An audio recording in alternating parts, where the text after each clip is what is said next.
here in Berlin for Gran Turismo World Series 2. How is this one going to play out, and how are the championship tables going to reflect the results as we head further into the World Series of this season? Well, Kylian Drumont continues the strong momentum for Subaru as they line up on pole position here today with Thomas Leboutelet and BMW alongside. Then it's Porsche. Disappointment in London. They bounce back to start P3 ahead of Mikolaj Sejak in fourth position, the Polish driver who makes his debut for Nissan. Then it's Pole Europe for Mazda, P5.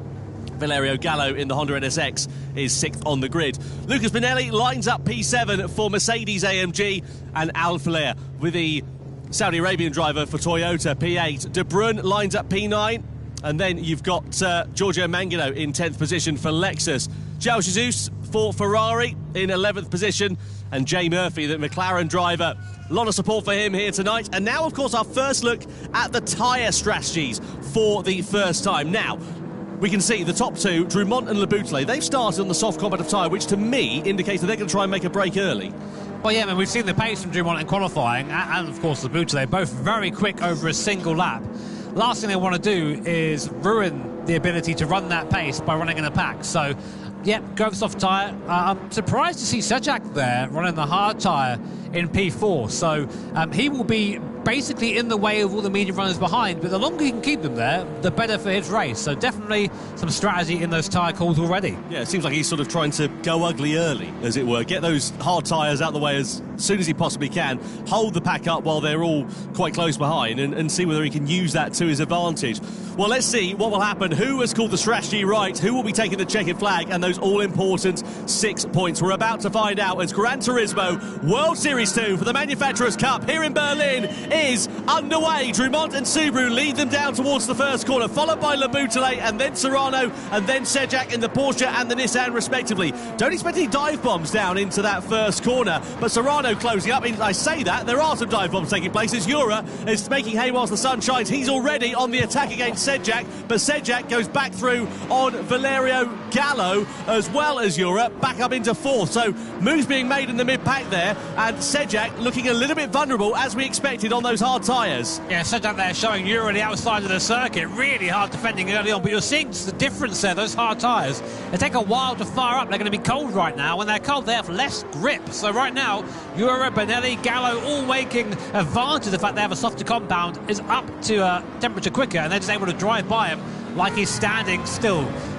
You can argue maybe that's not a bad thing because they're not going to squabble so much, but if you're Sejak, you've gone from fourth to seventh in about 3 corners. Yeah, losing track position means, of course, you're going to have to gain that a little bit later on. You can see fairly robust driving from Sejak coming through the Michael Schumacher S there as well. He's just got Alifa in the Lamborghini right behind him, who's on the medium compound of tyres. Then you've got 3 other hard shod runners. Meanwhile, sharp end of this race, nothing really to report from Drumont and Leboutelet. They've cleared off about a second or so ahead of Jose Serrano, as one would begin to expect. First corner incident here is under investigation, as we can see on our screen as well. We'd love to get a replay of that and see exactly what happened. We did see some dive bombs to the inside there for Pole Euro, but was there a bit more that meets the eye that we perhaps didn't quite manage to make a break of? Either way, we go on to the Nordschleife layout for the first time, and it's Drumont in front from Leboutelet, and now is where those soft tyres on these medium speed corners are going to be really having their advantage. Yeah, and you wouldn't know the GP circuit is in any way related to this track. When you get onto it, it's completely different.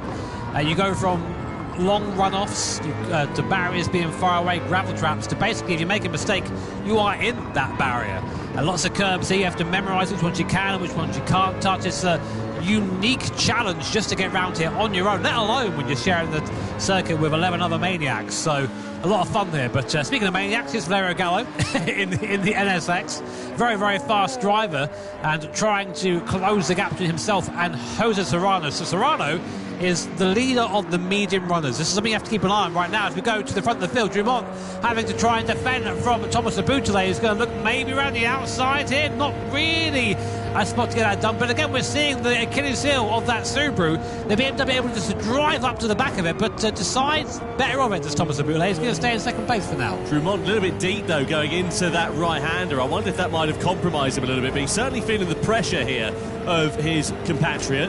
The two Frenchmen at the sharp end of this race, and you can see how Le Boutelet is able to use that slipstream to his advantage to close up. I don't think he's going to invent something into this section of the circuit, because it will both send them into the barrier, and indeed Le Boutelet thinks better of it. But the question is here for Kylian Drumont, how long can he keep Le Boutelet behind? Is it going to cost them time, though, as well? Because Serrano's there, 2 seconds off the back of them. If the top two start squabbling amongst one another, all that's going to do is bring them back into the gap that they've created and bring Serrano, Gallo, potentially, into play for this. You have to think of the long game here, because everyone's got different strategies, everyone's trying their own little thing here. So I think if I'm Thomas Le Boutelet in that BMW, I'm thinking, right, okay, I know I'm going to pass this guy on the back straight if I'm within half a second. So I'll just stay there for now and let this guy pull me along, because in the medium speed corners, that Subaru is super quick. Anyway, back to T1. I think there was an incident here with Giorgio Mangano. Contact there. Oh, it's a Supra there. Toyota getting spun, kind of brewing, but then Mangano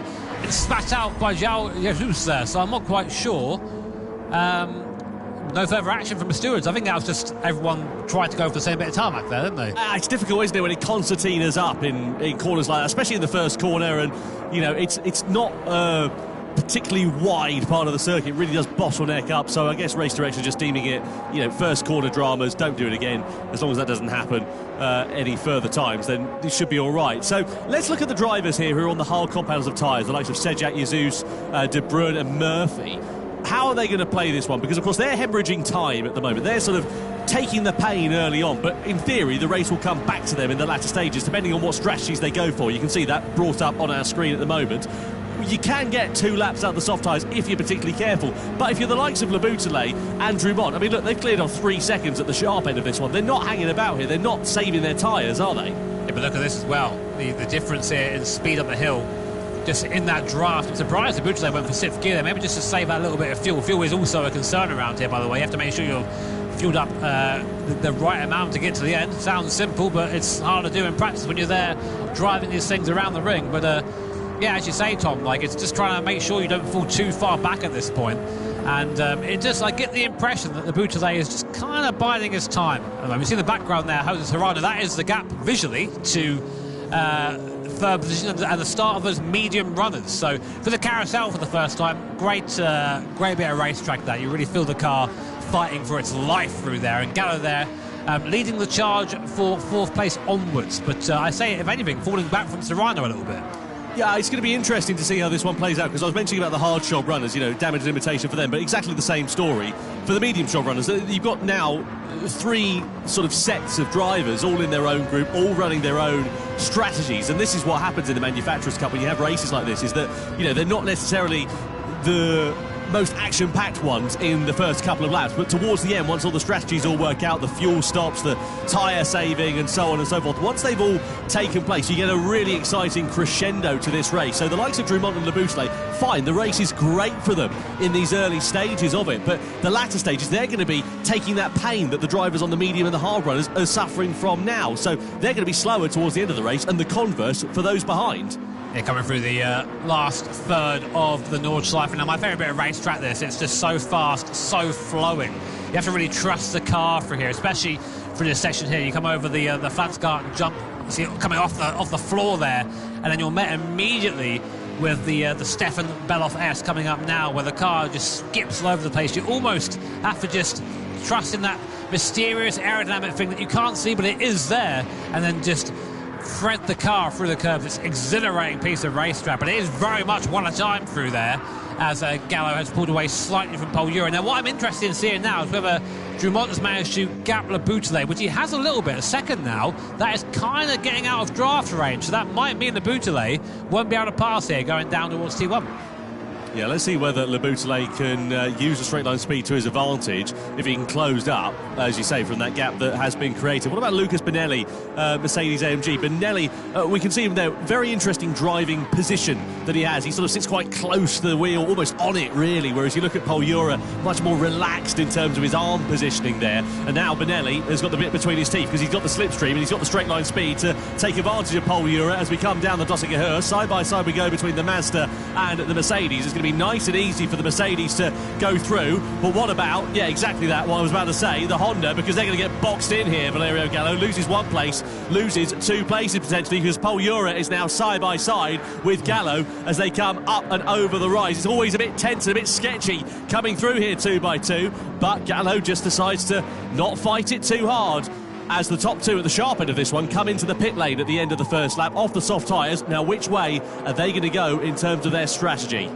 Yeah, fresh set of the virtual Dunlop tyres going on. Our first Dunlop pit stop, I think this is, Tom. So cool to have Dunlop, of course, now as official partner of the Gran Turismo World Series. What's going on, though? So softs come off, mediums go on there for Drummond. Same for Le Boutelet as well. Kind of Bruin coming in, getting off those hard compounded tyres early.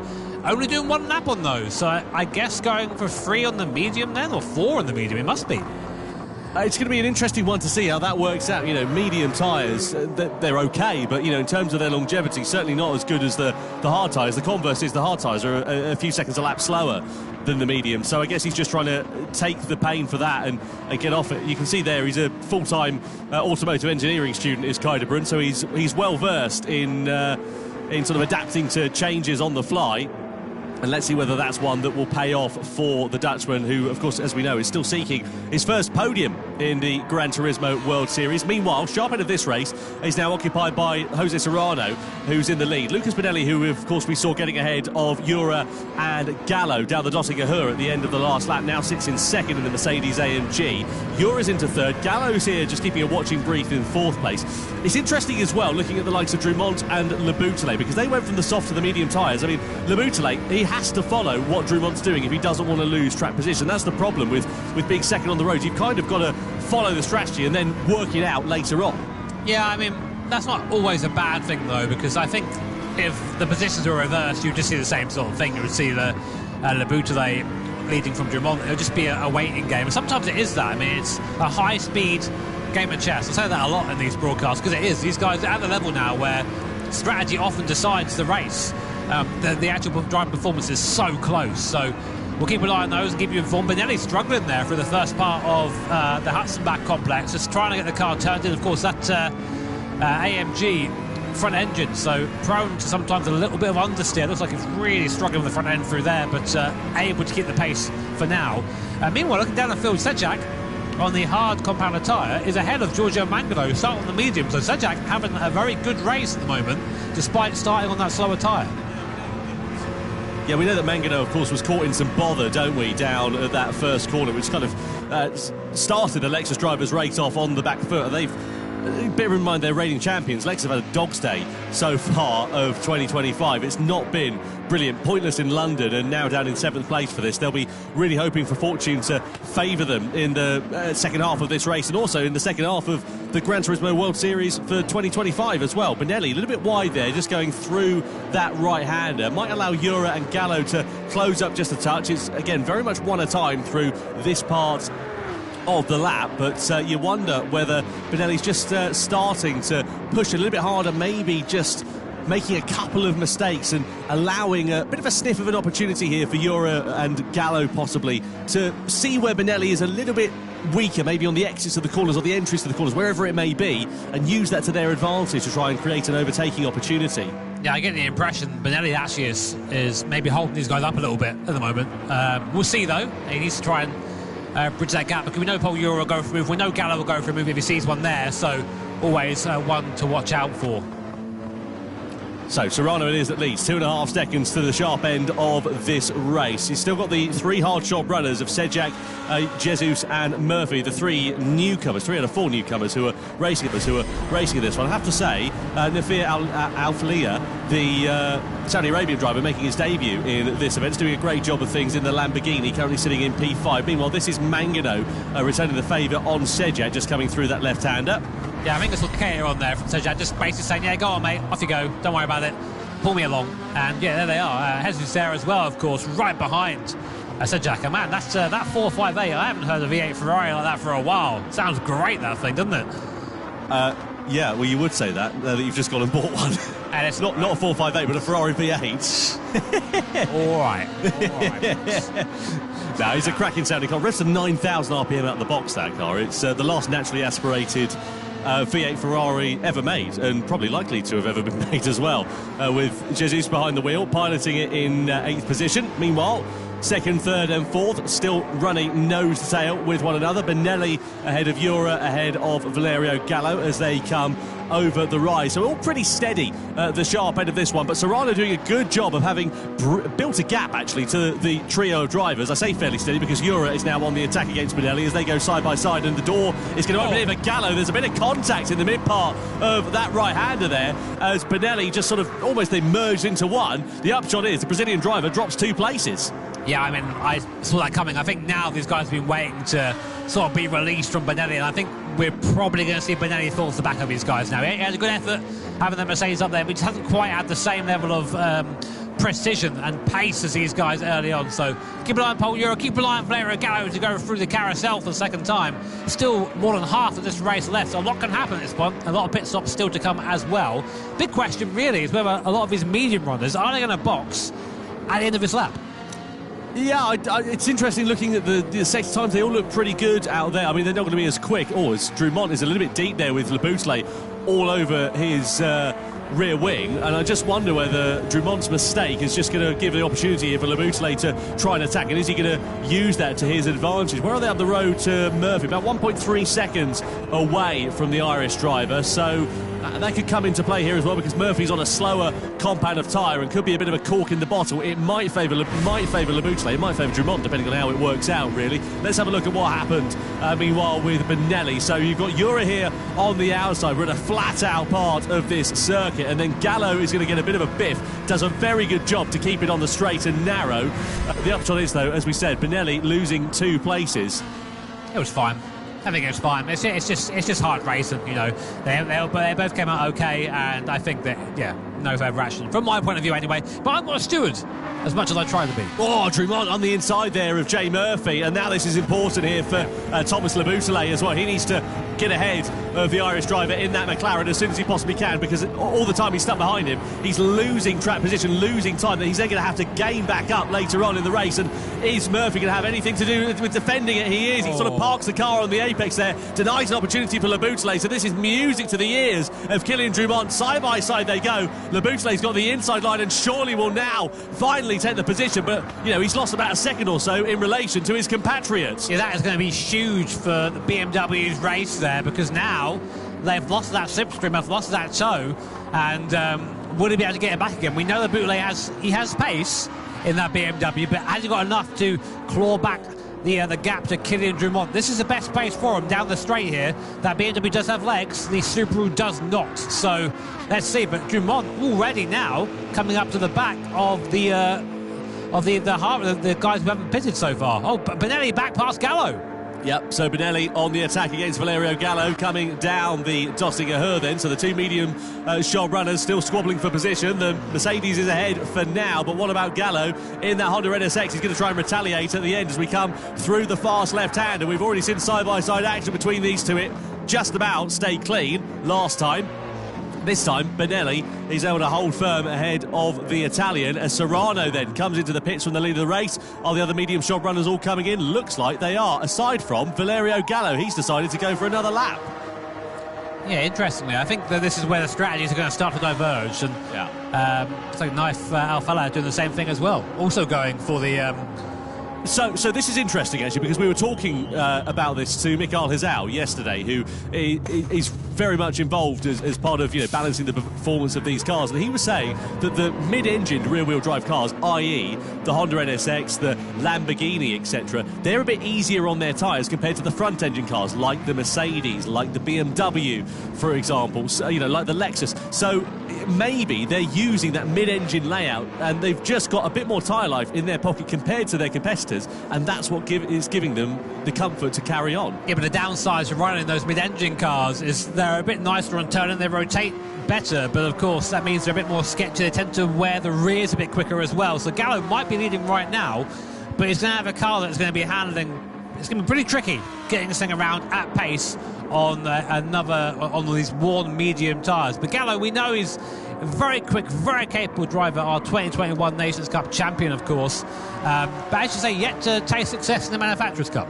Be interesting to see a comparison in the lap times here as well between the likes of Gallo and then Kylian Drumont, because they're both on the medium competitive tyres. Of course, Gallo's been on those from the start. Drumont has changed from the softs onto the medium, so they're both worn tyres, but Drumont's are in a far better condition compared to Valerio Gallo. Where were we last time around? So Gallo was an 8:09, but of course we saw Drumont pitting last time around as well. So we'll keep an eye on the different sector times. At the moment, Gallo is looking pretty handy at the sharp end of this one. So let's see how he can work this one out, and also what the likes of Drumont and Le Bouteille can do. But the gap between Drumont and Le Bouteille, we saw it increasing courtesy of Jay Murphy sort of interjecting between the two. It's now up to 1.6 seconds, so out of slipstreaming range. You know, importantly, Gallo has got something that not really anyone else has right now, which is a nice, big, clear circuit in front of him. So right now, he's just driving into that gap and trying to make as much of a gap as possible. Now, I was talking about Mick Arlazal a few moments ago, and this is by magic. He's come and joined us in the commentary box. Mick, great to have you here. How are you?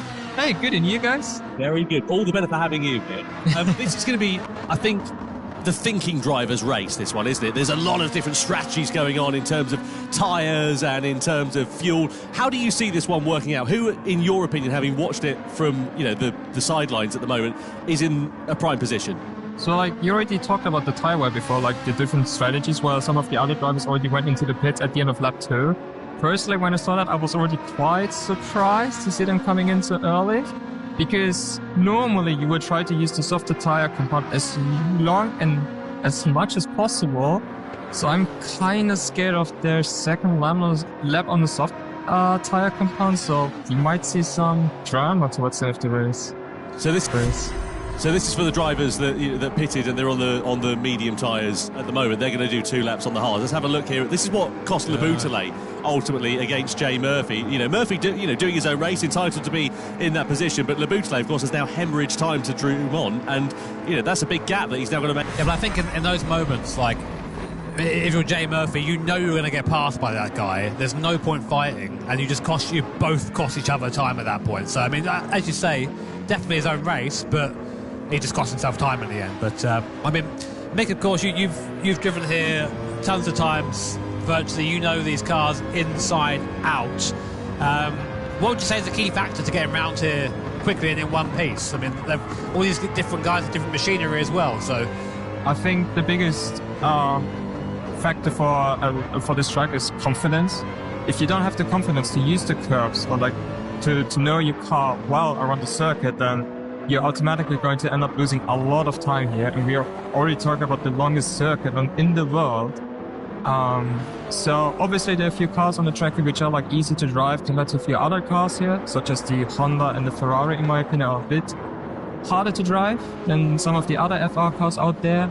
But nevertheless, we are talking about the best drivers here in the world, and usually I also expect them to have like a lot of confidence in their own car. So we have Kylian Drumont now in the Subaru going up the inside of Giorgio Mangano. Just lets him through there. As you said before, just making sure to lose as little time as possible. And with Valerio Gallo, he's gone for that third lap on the medium tyres. They're pretty worn right now. That car's mid-engine. What can he be expecting handling-wise now for the second half of this lap?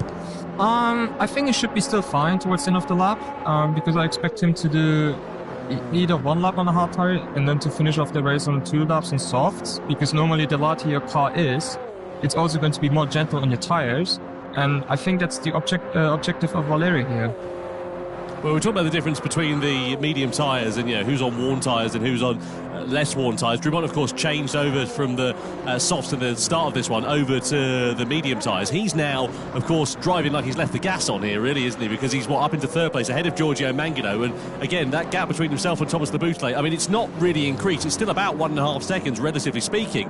But, you know, it's pretty stable between those two at the moment. So be keen to see how quickly Le Bouteille is going to be able to dispose of Mangano here. Because, again, this could cost him time, and ultimately it's going to mean that he's going to have to try and make that time up later on in the race. Yeah, I'm also a bit scared to see Mangano, due to the tyre life of his medium tyres at the moment. It's going to hold up Thomas Le Bouteille. from the downhill section onwards. But maybe he can also try to overtake Morgano like Kilian did on Jay Murphy on the previous lap. If he's able to do that, then it's still anything open for the fight for the victory. Well, catching the wrong driver at the wrong time on this circuit, Jimmy, as you well know, is a difficult thing to have to contend with. How do you manage that frustration inside the cockpit when you know you've got a quicker car, you know you're going to be able to find your way through? How do you do it? Let me tell you, I'm glad there's not a mic in that cockpit, because you should hear me. I mean, you might have heard the Frank Stipler thing from a little while ago. Yeah. That's fantastic. Either that, or I am glued to the high beam button. The get out of the way, move. There you go, yeah. Through goes the Butterley there, getting it done. And again, I think Mangano, Giorgio's been around for a long time. He knows the score. He's not going to sit there on the racing line and cost them both time, but gets out of the way. Does it in a way that costs him as little time as possible, but yeah, good for now. Interestingly, Gallo's gap at the front has gone up now to 7 seconds. It was 4.9 at the start of the lap, but of course he hasn't pitted yet as well. So Drummond and Gallo, the ones to watch right now, I think, as well as Le Butterley also has taken his pit stop. So, how's this one going to play out? Because, of course, Drummond and Le Butterley, they're going to be on the hard tyres for the closing stages of this race, whereas the likes of Valerio Gallo, what did he started on the medium? He's on the medium, so he's going to run the softs and the hards. The drivers that have run the hards at the moment, you've got Serrano, Ura and Benelli, so they're sort of taking the pain now in this middle stint of the race, hoping that, of course, when they get into the latter stage of it, that they're going to be able to just, drive through and wait for the seas to part, essentially. That's true, but I think because of them using the medium tires for 2 laps only, I see they want to use the soft tire compound for 2 laps as well.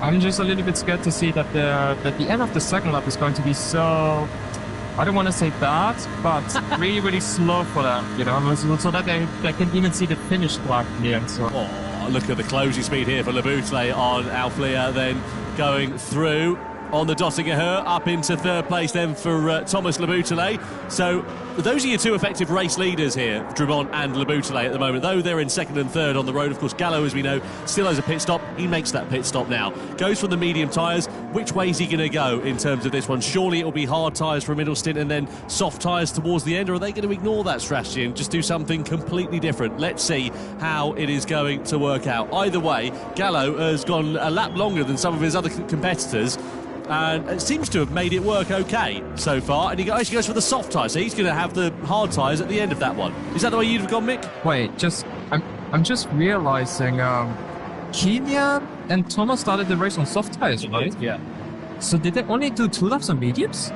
Let's have a look. We've got they did 3 laps on mediums according to okay. one lap on soft tyres, then change over to the medium tyres. Okay, then I was just seeing something wrong. My bad, I apologise. Don't worry about it, we've all been there. Like, what are you doing? I got scared for a second there, but... Well, so look, the upshot is now you've got Drummond and Le Butterley. They're now on the hard tyres to the end of this race, aren't they? They're not going to be pitting again because it would be completely pointless, you would assume. Exactly, yeah. Right, because obviously, the time you're going to lose, even if you went onto the soft tyres, it's not enough time that you would gain, essentially, even if you're on a quicker compound at the end of this one. So they're now in a position where, from now until the checker flag, they're losing time compared to everybody else that's behind them. You've got Serrano, Ura and Benelli. They're on the hard tyres for the middle stint. What they're trying to do, I guess, is eat these out so they can get as fresh a soft tyres as they can for the end of it. That's one of the plans they have, but on the same time to have as less fuel as possible. Right. Because for this race, you're losing times for tyre wear around the circuit, which is a lot. Like, once your tyres are in a really bad shape, you're going to end up losing a lot of time compared to the other drivers who have much fresher tyres than you. And yeah, I assume at the end of this lap we might see Serrano going to go into the pits as well as Paul Bura and Lucas Bonelli, unless they might go for a bit safer strategy to continue the race, or continue to get another lap on the hard tyre compound and finish off on the soft. Well, that's the problem, isn't it? You do 2 laps on the soft tyre, you can do it if you're the tyre whisperer, but it's, we were talking about it before the start of this race. It's not an easy thing to do. Yes, because if you want to do 2 laps on the softs, your out lap alone has to be so gentle. Because once you do Kilian did here, a slide on the tyres, it's going to affect your tyre wear in the end. And with times 4 for the soft tyre compounds, this is something that tyre, doesn't like in the end. It really interesting insights there from Mick Gazelle. I've been keeping an eye on the front of the field, Toza Serrano and Paul Ura there on the hard compounder tyre. I mean, never count these guys out. You know, we know how quick the Spanish duo are. Serrano now 4 seconds the good of Paul Ura in that Porsche. What do you think, Mick? Do you reckon that strategy is the one? I mean, they're out on their own. I mean, they're on the hard tyre, but there's no one around them, not losing speed. I think this might not be too bad to be on your. I think this might not be too bad to be on your own, because we've already seen with Kylian Drummond and Thomas Labouteli on the previous lap. If you are like getting stuck with traffic in front of you, you're going to end up losing a lot of time, which is not really optimal for your own sticks. But if you're like on your own, you can also dictate your own race. And yeah, let's see. I think the end of the race is going to be pretty exciting. Yeah, another look there of the pass of Labouteli on Mangano last lap. Back to lap 4, and we see that Labouteli has gone right back up to the rear spoiler of Kylian Drummond. That 1.5 second gap gone as well. There is a fuel to consider in this race as well, so he might have put a little bit less in. Looking at he's got about the same fuel as Drummond right now.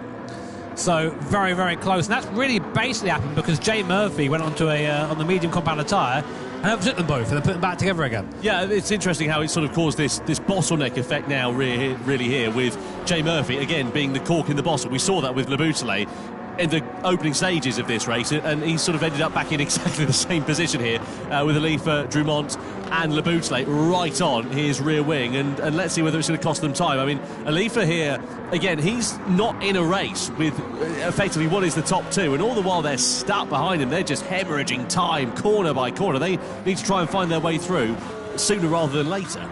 But even if you want to let the other drivers behind you through because they're like in their own race in a different strategy, doing it at this circuit is so difficult to do, which some of the other drivers are also underestimating in the end. Oh, look at that! Drummond getting aggressive, and Alifa into the wall! Side by side they go. That's going to cost Drummond. It might even open the door here for Labouteli to find his way through. Amazingly, they all managed to exit the corner in exactly the same positions and indeed the same direction as they entered, but that was pretty aggressive and robust, and a little bit scrappy from Kylian Drummond there. Just as Mick was saying it there, he had to make the move. You have to just go for it sometimes, but it requires the other driver to let it happen. And right now there, Nathan Alifa did not allow that, but now putting indicator on after the damage is done, I think. It's all right, I'm sorry, I'll get out of the way. And for good measure, hip check on the way by. These guys are not hanging around, but more importantly, all that time they spent there behind the Lamborghini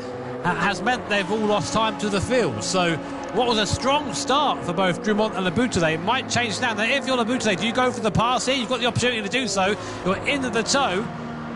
Well, it has worked beautifully here for Labouteli, hasn't it? Because if you remember, they had a 1.5 second gap a couple of laps ago, and it's brought the Frenchman right back onto the rear wing of the Subaru here and brought him back into contention effectively for what could be the victory of this race. So let's see how this one is going to work out. We're heading towards the middle part of the lap, in towards the carousel section. There's no overtaking through this part of the lap, not unless you fancy getting your Christmas dinner through a straw. And Labouteli sitting in the wheel tracks of the Subaru as they come through this fantastically famous banked corner, arguably the most historical part of the Nordschleife layout. I'm interested to see, Tom, sorry to cut over there, what Gallo's doing, because he's now sort of stuck behind the first two that are on hard tyres. Let's have a look at this one more time.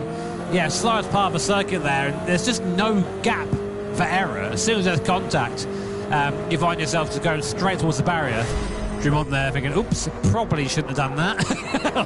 If you're a steward, Mick, we saw it was under investigation. Are you going to be looking at that? And is that a cause for a penalty, do you think?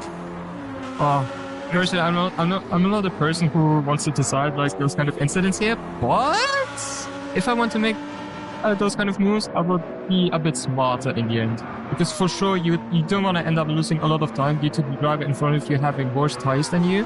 And you also have like your opponent literally being behind of you. Exactly as Jimmy said, by the way. Look at this. He's all over the back of Paul Ura like a bad rash here, trying to get his way past. Of course, Gallo on the soft compounder tyre, Ura on the hard tyres. Fuel to consider here as well for the front runners. Look how much less fuel Serrano has got compared to Ura. He's got, 13 litres fewer.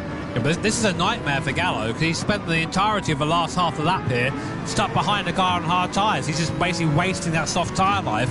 I mean, maybe good for his plan, Nick. Maybe he's going to go try and do soft tyre for 2 laps. He can just sort of let the tyre rest a little bit, but I think it's not worth the time, surely. Yeah, I think it plays in the hands of Paul Ora in the end, because not only can he hold Valerio Gallo behind of him, who's like on the soft tyre compound at the moment, but once he uses the soft tyre compound later on, he will have much fresher tyres than Valerio on that stage. Yeah, and also look at Lucas Bonelli. He's keeping him right in play here behind in that Mercedes as well. And Bonelli in this race still owes the soft compound of tyre as well. Now let's see what the slipstream is going to be like here for Valerio Gallo and for Lucas Bonelli. Jura is surely going to be a sitting duck. Gallo pulls to his inside, and you would imagine you're going to see Lucas Bonelli going through before too long. There he is, stage right.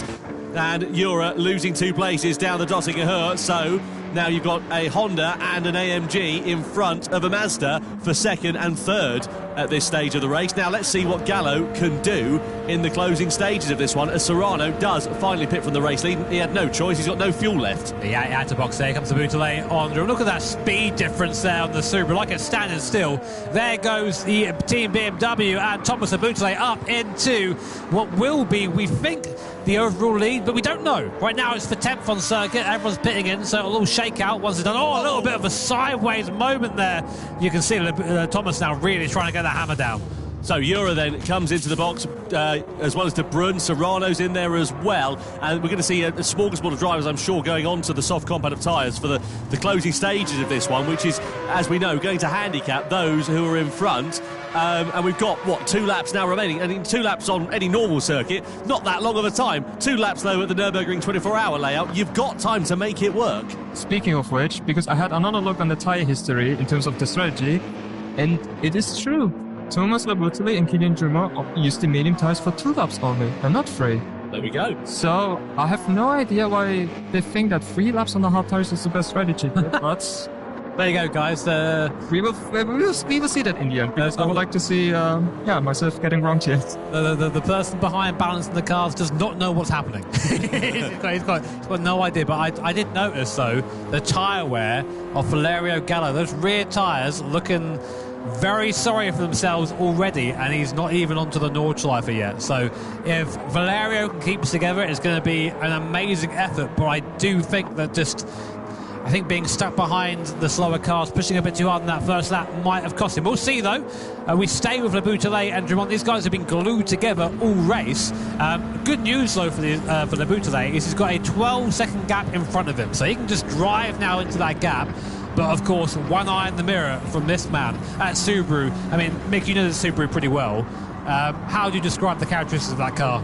Well, it's like through the high-speed corners, it feels amazing because it has so much downforce, and it's the fastest car, like Group 3 car-wise, through the high-speed corners.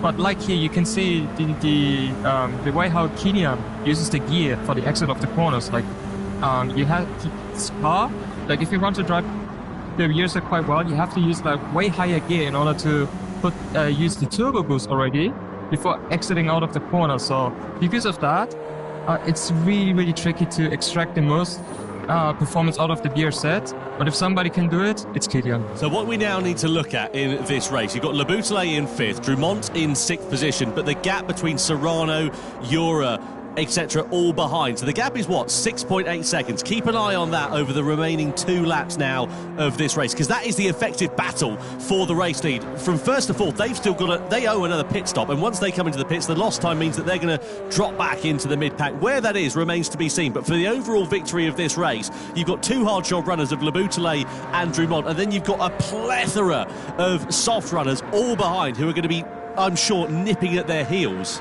No, interesting. One of those drivers, one of our new drivers, Sejak, right now in 3rd place. He's got the soft tyre left at the end of this, so he's going to bolt on the soft tyre on this last lap, and he's not too far off the lead. He'll be catching Bonelli as this lap goes on that medium compounder tyre. I think he'll start catching Gallo as well, because he's going to start falling off big time, I think, towards the end of the lap. So don't count out Team Nissan. They're looking strong. He's got a lot of fuel in there as well, so keep an eye on Sejak. Yeah, former Manufacturers' Cup champions, Team Nissan. Just to remind you as well, they won it. When was it? Was it last year, year before? I can't remember now. It was a little while ago. It was a couple of years ago, wasn't it? Oh, look at this, Drumont and Leboutelet, and Drumont is back through all the while we're wistfully talking about Nissan winning the Manufacturers' Cup. Drumont has sent one through on Leboutelet for 5th position then. And the thing they need to be careful of here is if they start getting involved in a battle, if they start squabbling amongst one another, it's going to cost them time. It's going to close that gap down. I mean, already, we're what, a third of a way through this lap? It's come down by nearly a second. I mean, we talk about guys squabbling together. This doesn't happen with these guys, Serrano and Ura. I always see these guys on the circuit and they always drive to the maximum. Even if one is thinking, oh, maybe I'm a bit quicker, he won't go for a move, he'll just stay there and then maybe pass in a place that makes sense. So working together are the two Spanish drivers, Serrano and Ura. 7th they've currently now. A reminder, top 6 get points. Of course, you want to be as high up as possible, but sometimes grabbing a point is nice. And if your team Lexus down in 11th place, not even off the board yet, this is not looking good for you in your championship retention. Yeah, Lexus not having a particularly good run of things so far in the 2025 Gran Turismo World Series, and Giorgio Mangano just sort of compounding that, really. His race was sort of over by the first corner when he got caught up in all of that drama. Just a point, actually, as well, with Serrano and Ura. If you remember back to the Nations Cup in London last time when we were out, they had very respectful and clean racing right up until the last lap. But as you say, they were pushing one another very, very hard, but just not really sort of, ducking and diving and going for those dive bomb moves and working together quite nicely right up until the moment when they couldn't work together anymore. I mean, Mick, you've raced with a lot of these guys, of course. You race them at home and, of course, these events as well. As Paul Ura, I think, there finally gets past Serrano. So Ura now moving up into the lead of the Spanish duo. You race a lot of these guys at home. I mean, when you're in this situation, you've got a lap and a bit to go. Do you sort of think, oh, I know this guy's going to give me room, I know he's going to race me, or do you think, okay, it's out the window now, it's every man for themselves? Usually, at this stage of the race, everybody thinks of their own race in the end, because it's like you only have like one more lap to go. So why should I even work with you in the end? Unless there's somebody else in front of you who you both might catch up in the end. So that's why you both might try to work that. And I think this is also the case for Paul Ura and Jose Serrano, because we might see another position change at the end of the Döttinger Hill between those two, so that they can also try to minimize the gap to Kilian and to Timos as much as they can. Gap down to 4.5 seconds now between Leboutelet and Drumont, as well as Ura. So, that gap, as we said, it's shrunk by 1.5 seconds over the course of this one. Gallo's Dunlop tyres, though, are going to be crying out for mercy at the end of this lap. He's got to come in for the hard tyres at the end of this one, which is going to put him a bit further down the order than he would like to be. He's got Lucas Pinelli, who, as we can see, is on the hard combat of tyres, and those two tyres are nowhere near one another in terms of the performance. About 9 seconds it is between the pace difference over the course of this lap. So that just goes to show you how worn out those soft tyres now are and how much performance it's costing the Italian. This is typical Valera, though. He just maximised everything. Usually goes over the line, but he will have a go. Like, he will never just go, oh, I'll play it safe. Always goes for maximum performance to Gallo. But right now, as you say, he's going to be really struggling with the rear of that car, just getting that power down, let the car, you see it's just moving out the corners. Luckily, he's only got a couple of corners left and a huge straight, so that'll keep him there. But yeah, he's wide there. Benelli's through, he just can't hold on anymore. Those soft tyres have just fallen off. But do you reckon he got the best out of that? Do you reckon that was a good gamble for him, Mick? Not really, because at first he also got hauled up by Paul Ura, I believe it was, where he also lost a lot of time there. And now, due to the end of the second lap, where the soft tires are not even there anymore, basically, you were able to see how close Lucas Bonelli was behind the Valerio throughout the entire lap. I really think, I'm looking, sorry, but we have access to the fuel numbers here. I'm sorry you guys don't at home, but right now the person with the most fuel in the top 4 is Sejak, by quite some way. He's got 20 litres of fuel in the car right now to 6 and 4 and 7 from Jesus. So, although Gallo is getting by here, there'll be a pit stop for the top 4 now, and I think we're going to see the Nissan driver probably come out in the lead. Yeah, he'll come out in front of that group of drivers. Where will he emerge, though, in relation to everybody else that's behind? Because they've got about 10 seconds or so. Look at this, though. Side by side as Gallo tries to fight it back against Lucas Benelli. They're both going to come into the pit lane at the end of this lap. They've got no choice. And how's this one going to work out in terms of fuel? Well, Gallo's got a couple of litres left, less in his tank compared to Lucas Benelli. Sejak, as we said, is the outlier here. He's done a great job of just sort of being a bit anonymous in the middle stint, but saving fuel quite nicely. And saving the soft tyre as well. Drumont and, of course, Leboutelet will go on to the last lap, but they are going to be chased now by a hard-charging Sejak on that soft compounder tyre. Let's see what he can do. Yeah, one lap of soft tyres is going to be a very welcome sight indeed. So let's see how this one is going to work out. So Drummond now goes through and into the lead. Le Boutelet as well. Valerio Gallo's going to emerge back onto the circuit, but where is Sejak? He's up into, what's that, 6th place, but he's got a brand new set of soft tyres relative to those in front who are a lap old. So he's going to be surely right on their heels and snapping away. Right, so we have Serrano and Ura both out there on that 2-lap, or will be now a 2-lap old soft tyre. They will come off towards the end. Drummond and the Boutelet out there on what is a 3-lap old hard tyre, so they're going to have tyre life, but it might fall away from them still. But what we saw at the end of that last lap between Benelli and between Gallo, the soft tyre and the hard tyre, when they were really towards the end of their life, pretty even in terms of performance. So this is pretty much anybody's guess. At the moment, it's advantage here for Serrano and Ura, but how much tyre life have they got left? Are they going to be able to eke it out to the end of this lap? This is where the tension has begun to build. It's begun to bubble up, and surely it's going to boil over before the end of this race. Yeah, I mean, I thought Sejak was a little bit slower than he was there, but I thought it was a bit closer, but not quite there. Mick, I mean, all the cards are on the table now. Call a winner. It's that easy. Put it all on red. It's that easy. I still have to be a bit analytical. What is it, thinking like an expert here? But you have to think that Serrano has to try to pass through Thomas first. Yeah. So he automatically, because of that, he's going to end up losing some time, which is going to help Kilian. So Kilian is potentially in a really, really good position because we already saw on the previous lap how much Valerio was struggling towards the end of the lap, on the second lap on the soft, and how close Lucas Bonelli was behind of him because of that. So it's going to be really close, but I think Kilian has got this.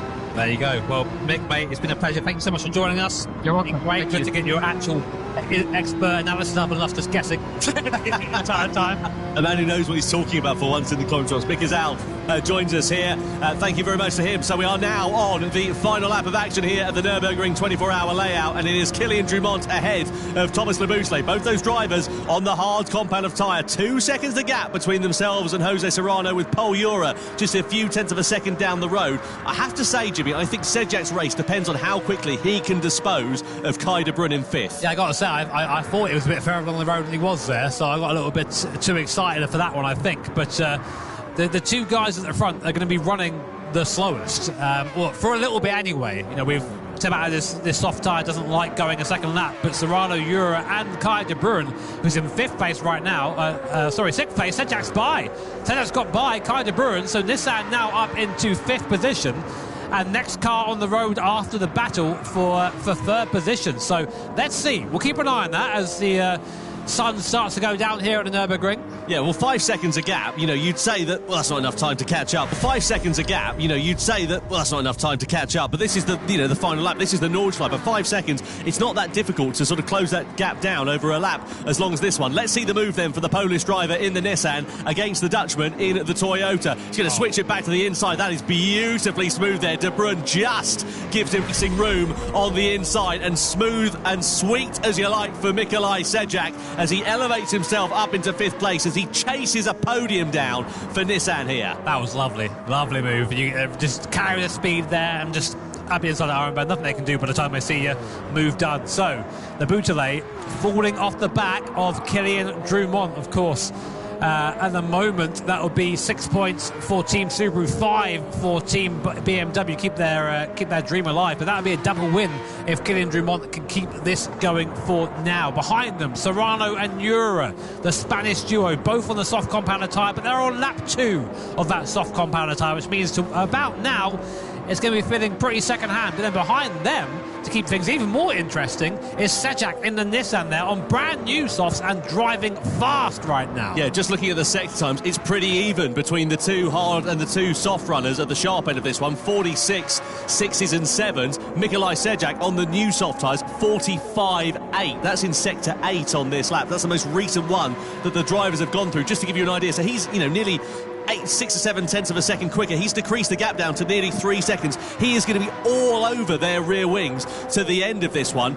The question is, though, are we going to see Serrano and Ura closing up onto the back of Le Boutelet? They're now closing up onto the back of one another and going side by side as Ura goes ahead of the Porsche. Now, has Jura got enough in his pocket to get onto the back of Leboutelet and Drumont for the victory here? So here we go then, up into the last lap here at the Nürburgring. Into the night, lights illuminating the greenhouse. Kylian Drumont there, spit of flame from the exhaust from the BRZ. It's been a great drive from both of these drivers. Both Subaru and BMW have knocked it out of the park in terms of consistency, but now they're on that slower tyre, the hard tyre. It lasts a long time, but it's not fast. And Jura and Serrano, I think actually, if anything, the charge has sort of come to a little bit of a halt. They haven't quite got that same speed they had before earlier in the lap, but I'm still keeping an eye on 5th place. Sejak there on that new tyre. Through here, this section, very, very mechanical grip dependent. So if your tyres are good, you're going to be fast through here. I think that Sejak could be on for a podium here. I don't know if the victory is going to be quite on the cards, but I think a podium could be a possibility, which on his debut in the Gran Turismo World Series would be a very welcome result indeed, for not only for him, but also for Nissan. He's just 18 years old. For not only for him, but also for Nissan. He's just 18 years old, is Mikolaj Sejak, and this has been a brilliant strategy call so far. Drumont and Leboutelet sitting pretty even Stevens at the sharp end of this one. Let's see De Bruyne. He's lost a place here to Lucas Benelli. There's contact, more contact, a little bit more contact. Oh, it's fairly robust. It sends De Bruyne off onto the grass on the outside, and Benelli getting pretty robust there, finding his way through. I don't know if he was there, Tom, for that. It was only just on the rear bumper, but that's not our job to think about it right now. Our job is to look at this. It's been now come through Flansgarten for the first time. Hop goes the car into the right hander using that high-speed aero grip of the BRZ. 1.1 seconds is a gap. Now Drumont knows if that gap is any less than like 7/10 or so, he's going to be a sitting duck on that straight, so he's pushing hard for this last section. Can Leboutelet give an answer in these last few corners before the Danger Her? I think it's going to be tough for Leboutelet. Again, pretty even in terms of the tyre wear. Jura and Serrano's challenge is going to be coming to an end, but look an eye out in the background. Cue the Jaws music, because Mikolaj Sejak in the Nissan is now all over the rear wing of Jose Serrano for 4th position. He's about half a second or so away, and there's one big long straight remaining, and now you can see just how close that gap is between the 3 machines and the 3 drivers. Jura in 3rd in the Mazda, Serrano in 4th in the Porsche, Sejak in 5th in the Nissan. They come onto the Döttinger Höhe for the final time. Leboutelet versus Drumont. The gap is about 1.5 seconds, and they're out of slipstreaming range as it stands for now then. So if Drumont can just keep himself on the straight and narrow, it's all eyes on the battle for the final podium place. And here we go then. Serrano splits the middle, Jura as well. But here comes Mikolaj Sejak on the inside in the Nissan. Has he got the straight line speed? Has he got the advantage to try and use it? The headlights illuminating the dials as they blast their way down at nearly 300 kilometres an hour, 3 abreast. Sejak on the inside, Serrano in the middle. Jura on the outside as we come over the rise. Jura gets through and into 3rd. Serrano versus Sejak for 4th place as they come into the final corners of this race. And are they going to make it? Sejak goes through on the outside to the checkered flag. Kylian Drumont takes victory for Subaru here in Berlin ahead of Leboutelet, and 3rd for Mikolaj Sejak for Nissan. What a phenomenal end to this race on his debut in the Gran Turismo World Series. Mikolaj Sejak gets a podium position. Absolutely fantastic. What a move from Sejak. That's move of the race right there. Just switch back on the last possible moment, and you know Paul Jura saw it, was like, oh no, he's there. Use the grunt of the GTR, and 3rd place on debut for the 18-year-old here in the Manufacturers' Cup. What a result there for Sejak and Team Nissan. But of course, your winner, Kylian Drumont, Team Subaru, take another win here in the Manufacturers' Cup. Leboutelet 2nd, and Nissan and Sejak 3rd. Thoroughly enjoyable race here, and of course another one that was down to strategy.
and ready to go for the Nations Cup then, for the sprint race here at Monza. Let's see how this one is going to work out.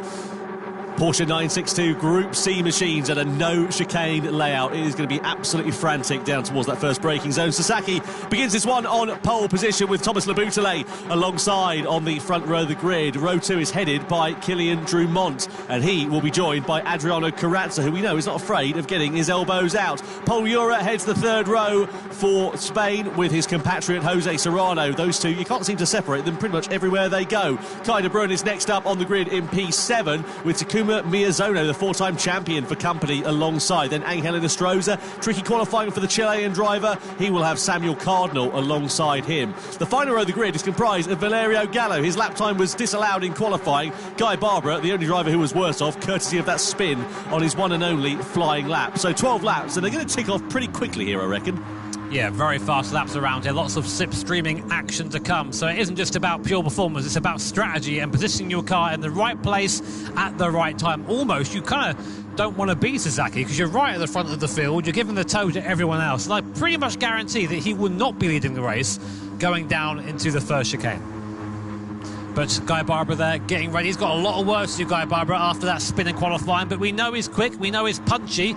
He's going to unleash all of that here to move forward in today's sprint race. Yeah, and it's all about being smart, isn't it, as well? You've got to... It's all well having the pace, but you've got to make sure you use it at the right time. And, you know, making sure that you use brains over brawn really is the important factor here. So let's see what will happen then. We're ready to go for the sprint race of the Gran Turismo Nations Cup for the World Series here in Berlin. Takuma Sasaki is going to lead the field towards the timing line. And who will be claiming the checkered flag of the all-important pole position when we go racing then? So Sasaki leads them into the green flag as we go with Laboutelet and Drumont for company behind. So through in towards what would have been the first chicane, the first braking zone, but now we head into an acceleration zone and we blast in towards the Curva Grande for the first time. And look at the slipstream already coming into effect here for the drivers behind. Sasaki, of course, is punching that hole in the air in front for the drivers, and Laboutelet is trying to take profit of it. He's having a look on the inside into the Della Roggia. No way through for there. It closes up quite a lot in the sort of first half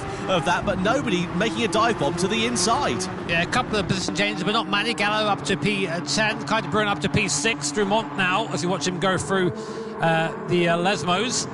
Exit out of here is super important now, up towards the Ascari complex. And is that someone sideways in the background? Probably. These things have over 700 horsepower delivered to those rear wheels. No TC, of course, back in the 80s, just how it should be as we come through Ascari. Now, Laboutelet is falling off the back of Sasaki a little bit. Really strong through the middle was Sasaki. But, of course, he's only 6 tenths ahead, which means he's going to be drawn back in using the slipstream. On board now with Adriano Carrazza, a veteran to these events. Just having a look over his shoulder there.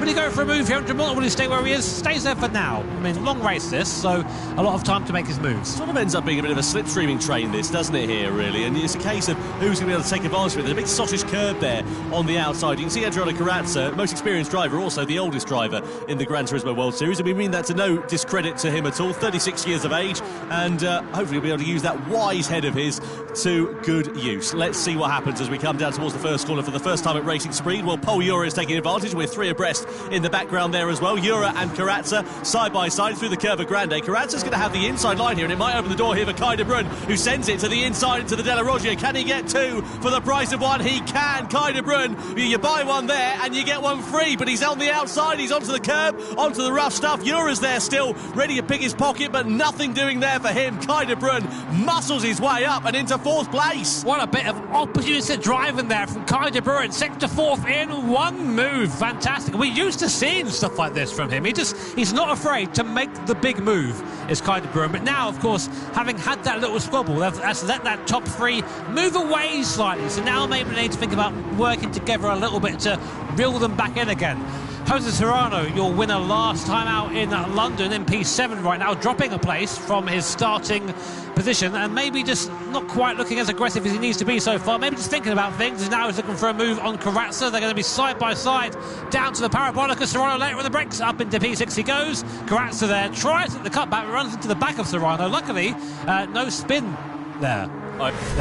it might also allow an opportunity for Gallo to attack as well. So this is Karatsa versus Jura side by side. But look at Kai de Bruyne using the double slipstream to great effect to the inside of Karatsa, to the inside of Jura, over the curb, bit of contact in the mid-pocket, but somehow just about keeps it on the straight and narrow on the curb there, as well as Lebutele has now switched places with Sasaki for the race lead. We come through the Curva Grande, and is Sasaki going to repay the favour on the Frenchman as we head in towards the Della Roggia? Nothing doing there for him, but if they start squabbling, that's going to bring the likes of de Bruyne, Jura, Serrano, all who are close behind, right back into play, and it might present a door opening here for Kylian Drumont, who's just keeping his powder dry for now.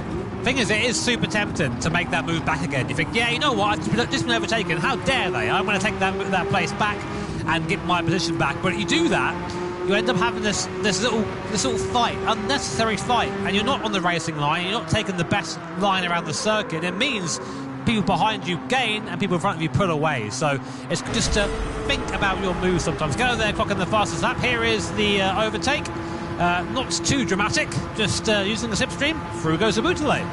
Yeah, it's an interesting one because Lebutele didn't manage to make that move before he put timing line there as well. So that's something to note, especially as we come on to the final stages of this race. So if you're in the slipstream, depending on how close you are coming out that final corner, getting past before you take the checkered flag may not be a possibility. Now, what can Kylian Drumont do? Sits there in third place. Look at it behind as well. Jura versus de Bruyne. They're now side by side down the start-finish straight. Jura's got the outside line, which, of course, we'll switch to the inside line when we come through into the braking zone. But I don't think he's going to need to really wait until we go into the Della Roggia, because he's got so much momentum through the Curva Grande and chops the nose off of Kai de Bruyne, who has no opportunity but to get out of the throttle. Serrano's there ready to try and pounce here as well. Can the two Spaniards work together? What about Gallo and Karatsa there in the background as well? So Jura's now through into fourth, de Bruyne down into fifth, Serrano into sixth, Gallo in seventh, and Karatsa in eighth. But Jura's picked up a small penalty there, presumably for track limits, and that is going to drop him back and compromise him quite hugely, because look at how many cars are line astern behind him.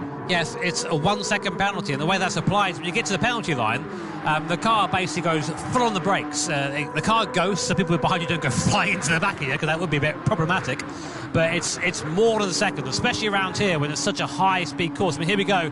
The bar will fill up, and when we get to the line, the brakes will be applied, and you'll see for yourself just how devastating even a 1 second penalty is in these races. Here we go.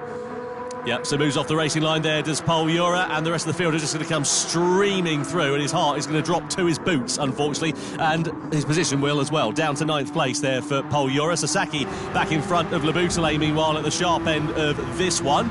And making a break in this race is going to be particularly difficult. As we said, no points on offer, just to remind you. This is all to decide the grid for the grand final. But, of course, if you've got that clear view down towards the first corner in what is going to be a particularly long grand final race, it will just give you that little bit more confidence. But Lebutele there is ready to pick his pocket and does so. Through the Curva Grande, the Frenchman now back in front once more. Yeah, we'll see a bit of this now into the last few laps. Just trying to position your car in the right place at the right time. And you might think, oh, why do they keep overtaking each other? It's because they get something called a slipstream or a draft, where if you drive behind the car in front of you, you don't face that same air resistance that they do, and you're able just to go faster, basically. You're able just to accelerate a bit quicker. Oh, Gallo and Miyazono.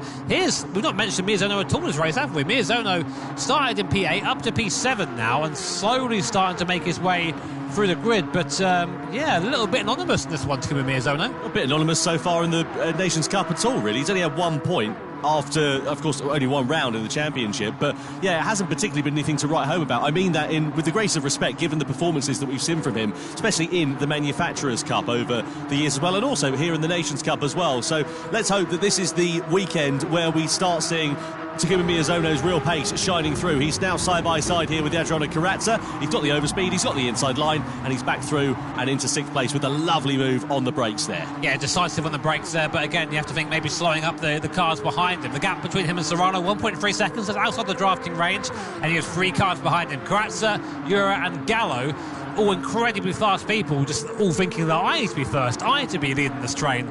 It's difficult sometimes to manage that ego. Oh, look at this. Drumont is ready to try and pounce here on Sasaki. He's got great straight line speed, but just had to get out the throttle there through the Curva Grande, didn't he?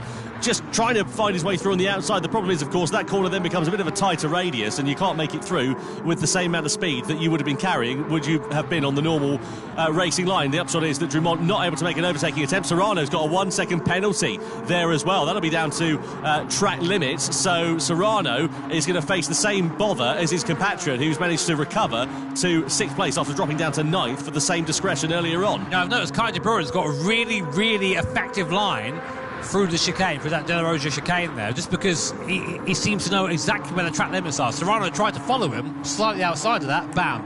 Track limit penalty, you can see, because the gap comes down by about half a second every time you go through there. Maybe this will be enough for De Bruyn to get to the back, but he's doing it without help, so it's hard for 4th place to catch up to 3rd.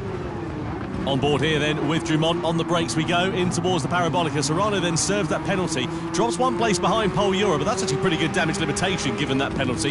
He'll have just darted straight back into the slipstream as soon as he possibly could with Euro, and the upshot is he doesn't lose too much time as a result of that. Guy Barber was given a warning, by the way, for bump drafting. He hasn't particularly made much of an impression on this race down in 12th position. Likewise, Angel Enestrosa having something of a quiet one as well down in P10. On board here we are with Drumont, though. Look at the overspeed he's got there with Sasaki as they come through this fast right-hander, and Sasaki's going to try and defend the line here. Is Drumont going to think about it to the inside? Kind of has a look, but the door's not really ajar there. But De Bruyn, I tell you what, it was a 3-way fight a lap or so ago. It's now become a proper 4-way tussle here. Yeah, Kai de Bruyn's got pace. He's fast. Here's Karatsa Miyazono, another pass. Yura as well in the background. Like, you're going to make it 3 wide? Is he? Yeah, why not? Let's go 3 wide. Who's that in the background? Is that Gallo? Should we make it 4 wide? Yeah, let's try and make it 4 wide. Gallo in there as well. Freight training. Poor Takuma Miyazono, just a passenger there. And Gallo taking P6 and 7 respectively. Karatsa up to 8th. Well, Miyazono would have thought he'd left the handbrake on, given the fact that he was going backwards at such a vast rate of knots, with 3 cars driving past him in the space of a couple of 100 metres. On board here, then, with Kai de Bruyn, who sniffs an opportunity in his first podium in the Gran Turismo World Series. Let's see if this is the result that will be coming his way. You can see the pace that he's got and the ascension that he's made through the field, up 3 places from where he started. Likewise, also Valerio Gallo's had a good run of things. He's up 5 places from where he started to P6, and you just get the sense that Kai de Bruyn just keeping his powder dry, waiting for the right opportunity, and he's going to be there, ready when it matters. Now, I've always thought Kai de Bruyn has what it takes to win one of his events. He's a really fast guy, but he's just not quite had the complete package. Just up ahead, Sasaki and Drumont have a little bit of side-to-side contact. But as you say, Tom, it's lap 8. Right now, making a lunge of your life isn't really going to mean anything. It's just going to show your hand. So just do this, get close, be close enough to strike. That's all you've got to do, and then figure it all out on that last lap. I love the detail on those onboard driver POV shots. You can see the turbo boost gauge going up and down like a fiddler's elbow, and the drivers soaring away at the wheel as they make their way through this legendary circuit. It is just a fantastic place to go racing, and what a car to do it in, which would have probably been on Monza back in the day in the World Sports Car Championship as it was known back then. I have to say, Laboute's not been too trouble for the race lead over the last lap or so. He's got 0.6 of a second in his pocket, nothing really to write home about, still very much in slipstreaming range of the trio that are chasing him there behind, but he's again just not been bothered too much over the last couple of laps, and I wonder if he can use that to his advantage to just thwart the challenge for now. I don't know if you noticed that, but Sasaki actually just pulled out of the slipstream, so he wants to be second right now. We're starting to get into the 4D chess moment of this race. So, well, it's going to be between these 4 guys, I think. I'm not sure Yura has the pace to catch up to this little quartet as they go on to start their 9th lap, and everyone's now just trying to figure out, okay, where's the best place to overtake? Where do I want to be leading? Sasaki here thinking, okay, I'll have a go here. So he'll go up into P1, Laboute's P2. Would Drumont follow him through or not? He might do. He's looking. There goes Drumont as well. Is he going to go for it? He goes to both of them. Drumont decides he wants to lead the race now, and up to P1 goes Kylian Drumont. Well, now he becomes the hunter to becoming the hunted. So let's see how this works out here for Kylian Drumont, because, of course, he doesn't have the advantage of that slipstream, the hole being punched in the air in front of him, unlike the other 3 drivers who are behind. So you would imagine that Drummond will be a little bit vulnerable in terms of the lack of straight line speed that he'll be suffering from. There's still 3 laps left to go in this one, so keep an eye out for that gap with Euro. What's he, 2.5 seconds off the back of those 4? If they really do start getting their elbows out and duffing one another up, then it's not out of the realms of possibility. I have to say, I do agree with you. I think it's quite unlikely at the moment. Out of Ascari we go, though, meanwhile. Now, what's the retaliation going to be from the likes of Sasaki and for Laboutelet? Down the back straight, Sasaki's on the inside line here then, just pulls out the slipstream as he did last time around against Thomas Laboutelet. So we know that these drivers behind have got the pace and they're just biding their time, waiting for the opportunity. Someone who was waiting for the right opportunity was Kylian Drummond. Double slipstream there, a gap sort of opening on the inside, and then you saw Sasaki going back over to the normal racing line, which allowed the door to be propped open, and then Drummond just walked through it beautifully. Yeah, a lot of faith there in his other drivers as we start to get spicy now. Sasaki pulls into the grass. Kind of brewing, there's contact between the two. They're just about staying on the course. 2x2 now to the chicane. Who's to come out on top? Kind of brewing up to P3. The Boutelet now back up to the lead. No, it's Drummond. They are the two countrymen hitting each other. Kind of brewing is now up into P2 and Drummond down to P4. They're starting to see Mick Cazal there watching on thinking, guys, what are you doing? Stop that. Yeah, you get the impression that this isn't going to be a friendly fight. It's going to be a barroom brawl towards the end of this one, don't you? If that corner was anything to take stock of.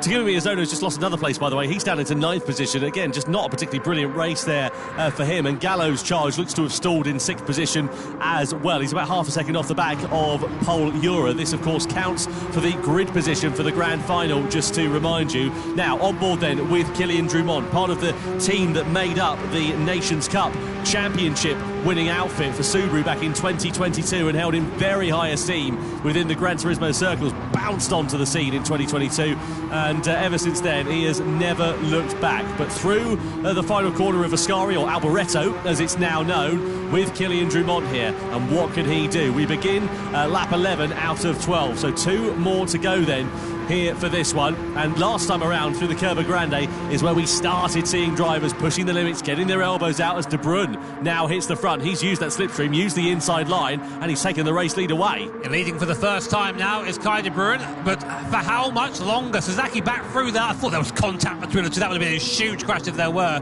Kai De Bruyne is leading for now. But Tom, do you want to be leading? Oh, he's got a penalty. Yeah, they're under investigation. They were under investigation. No, it was a track limit. Oh, Kai De Bruyne again, just his own worst enemy. A 1 second penalty there.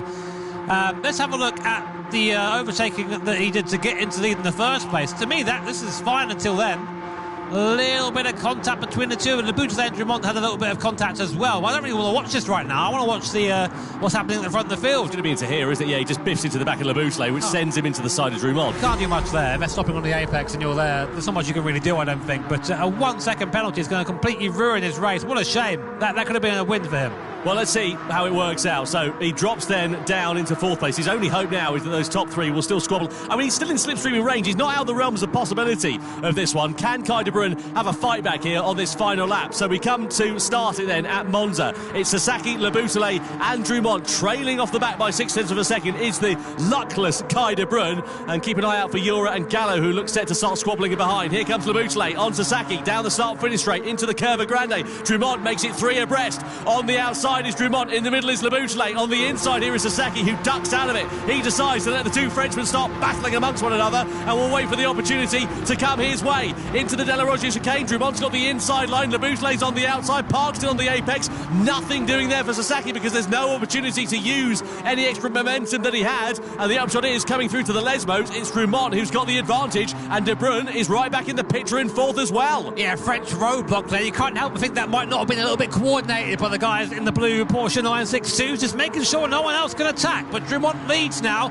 as we come into the last half of the last lap here in the sprint race. Laboutelet second, Sasaki third, and Kai De Bruyne, even with penalty, holding on there in 4th position. Of course, reminders This will set the grid for the grand final coming up after this. But Kylian Drummond looking like he's got this one sewn up, Tom. Well, coming out onto the back straight and in towards the Parabolica, I have to say, I kind of agree with you. Half a second is the advantage he's got in his back pocket. And has Kylian Drummond pulled an absolute blinder here? Could we see a French 1-2 occupying the grid for the grand final? No one's close enough to send a Lancer on the inside. They're going to have to now be relying on a mistake out of this final corner, which no one seems to make. And the upshot is, it is going to be a French 1-2 in the sprint race. Kylian Drummond wins it from Thomas Leboutelet. Takuma Sasaki in third, ahead of Kai de Bruyne in fourth, with Jura completing the top five. Well, it promised so much, that race.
This is going to be hugely exciting, and the track is wet. We knew that weather was going to come into it. We weren't quite expecting it, though, at the start of the race. So who's going to plump for what tyres, and who will be leading down towards the first corner, crucially, as well. Kylian Drummond starts this one on pole position, a legacy of his victory in the sprint race. He's joined on the front row by his countryman, Thomas Leboutelet. Sasaki heads row 2. And he has got Kai de Bruyne for company. Unlucky to miss out on a podium here earlier on. Paul Jura heads the third row of the grid, and he's got Valerio Gallo alongside him. Gallo, of course, making good progress, as we said, in that sprint race. Jose Serrano next up in P7, and Takuma Miyazono, who is the favourite in the Predict the Winner campaign, lines up P8 with Adriano Carrazza very close behind, and then Angel Inestrosa, the two South Americans, on the penultimate row of the grid. Guy Barbara in 11th position, and rounding it out is Samuel Cardinal, the Canadian. So we know the track is wet, and everybody has decided to start on the intermediate compound of tyre. We're looking at the fact that there's some wet patches, but they're mostly offline here, Jimmy. That seems pretty sensible to me. Yeah, but it does mean if you're going side by side with someone, there are patches of the circuit that your intermediate tyre are not going to be able to deal with. So it's something to think about when overtaken. Also, is that these guys, I can guarantee they practice mostly in the dry. So this is going to be maybe uncharted territory for them. I expect they'll struggle a little bit, but it'll definitely make the racing more entertaining, I think. Certainly will. Well, penny for the thoughts of that man, Kylian Drumont, and what's going to be running through his mind at the moment. Sitting on pole position with his countryman Thomas Leboutelet behind. They put in a great formation in that sprint race, but can they repeat it here in this grand final? They're out of the final corner and coming to the timing line. This, of course, is the all-important race for points for Gran Turismo World Series 2 for the Nations Cup. We drive to the line here at the Red Bull Ring. Weather in play and 30 laps of action to come. The lights go green and we go racing for the grand final of the Nations Cup here in Berlin. So Drumont leads them up to turn 1 and then Leboutelet, then Sasaki, but it's turn 3, the first big braking zone. That's the real opportunity for overtaking, and Drumont, of course, does not have the advantage of the slipstream, but he did have the advantage of a nice clean run out of the first corner. Sasaki looks to try and pounce here on Leboutelet. On the brakes we go. It's very close behind there as well. Serrano versus Jura. De Bruyne's into the side of Sasaki as well. That's going to drop Sasaki down a few places, and Gallo is now through on his inside as well as Pole Jura. So 2 places lost in the space of 1 corner there for Takuma Sasaki. Not the start of the race he'll have wanted. Gallo, meanwhile, is on the inside of Jura and looks like he's made it stick down into turn 5. Serrano versus Miyazono side by side in the background. Action everywhere you look on the start of this race. Yeah, 3 places now lost for Sasaki. Gallo up 2, Kai De Bruyne up 1 now. I'm sure the stewards will be having a little look at that one. It's quite an aggressive move there. Serrano now getting by Sasaki. That's 4 places lost for the Japanese driver, and now he's back with his countryman Takuma Miyazono. A terrible start there for the Japanese driver, but it just goes to show that qualifying doesn't always guarantee you a good start to the race. On board now, Sasaki, and look, he's that far back from where he started. You can see the spray being kicked up on the cars in front. Does hamper visibility a little bit, but not too much, enough to still see where you're going. But onto lap 2 now. The driver's using all the curb on the exit there, so confident to do that on this intermediate tyre. But got to be careful, because they might still find a wet patch yet. Yep, Carras has lost a couple of places from where he started. Gallo was the big winner on the opening lap. He made up 2 positions into P4. Into the braking zone of turn 3 we go. The closing speed there always makes me wince a little bit, because they absolutely slam it on the anchors and just about get it stopped before making contact with the other drivers. Now Jura and Serrano, they're in formation here in 5th and 6th position. Can the 2 Spaniards, who of course I remind you were the top 2 finishers in the reverse order of where they are now in the first World Series event back in June. So Serrano and Jura with a lot of work to do in 6th and 5th place there respectively. Kai De Bruyne meanwhile up into 3rd, but we know that incident on the first lap at the moment is under investigation. Yeah, we'll see what the stewards say on that one, but meanwhile it's Drumont, Leboutelet, De Bruyne. Drumont with a 1 second gap as it is. So here's a replay. Didn't see this one. This is Karatsa on board for P9 currently. On the brakes. Oh, yeah, pumps the back of Miyazono there, and Guy Barber having contact. I mean, you drove in the back of him. I don't know what you want to say about that one. Yeah, not ideal at all there for Adjola Karatsa. We know he's not afraid of getting his elbows out and often gets into a bit of trouble for it as well. The upshot is he's down in 11th position, so not good at all there for him. Guy Barber was the big sort of profit on that. Here's Kai De Bruyne attacking against Thomas Leboutelet. Disappointed to miss out on that podium in the sprint race was De Bruyne. He makes amends for it with a send to the inside down into turn 3 and up into 2nd position is the Dutchman then. Great start to this race then here for him so far. Kai De Bruyne looking strong today here at Berlin. I mean, could this finally be the time we see Kai battle for a win here? I don't know. Too early now to you've say. done it. I've probably jinxed it, but yeah, on lap 3 of a third of that race, is that what you call it? Well, look, we're on lap 3, Jimmy, but I have to say, look at the circuit. You can see a few dry lines sort of just beginning to start appearing there, and I'm interested to see how much the spray is going to start to dissipate over the course of this one, because if there's no active rain falling, of course, these intermediate tyres, they're working all right here so far, but when's the crossover point going to come where you're going to think about dry tyres? There we are, look at the crossover lap times. Where are we now in terms of them? We're 1:13s, we're not too far away from that dry tyre, really. Yeah, we're about there, so basically it's just who wants to blink first, because 1, the tyre's got to come up, and 2, the racetrack becomes a lot narrower when you go onto that soft tyre, because if you even touch a wet patch, you get, and I speak from experience, you go flying off into the undergrowth. So no further action there from the start of the race. So Kai De Bruyne second place, and now they're catching Kylian Drumont. And look at Valerio Gallo, he's bringing himself right into the picture here then as well. Karatza, Barbara and Miyazono are under investigation for that first corner skirmish that we saw a few moments ago. But now you've got 3 drivers lining astern. Oh, was there a bit of contact there between Labuschagne and De Bruyne down into turn 4? And there might have been, I'm not sure, we didn't get a good angle of it. Kai De Bruyne now defend from Labuschagne. They just chopped across the nose there of the French driver, saying, no, thank you, sir, I'm taking this for now. But yeah, might have been a smattering of contact, but I'm sure. So in the midfield, we're just behind this man, we have the Spanish Euro and Serrano. Gallo there moving offline. Maybe to try and break the toe, maybe to try and cool the tyres down, because it looks like we are, you can see now, a dry line forming.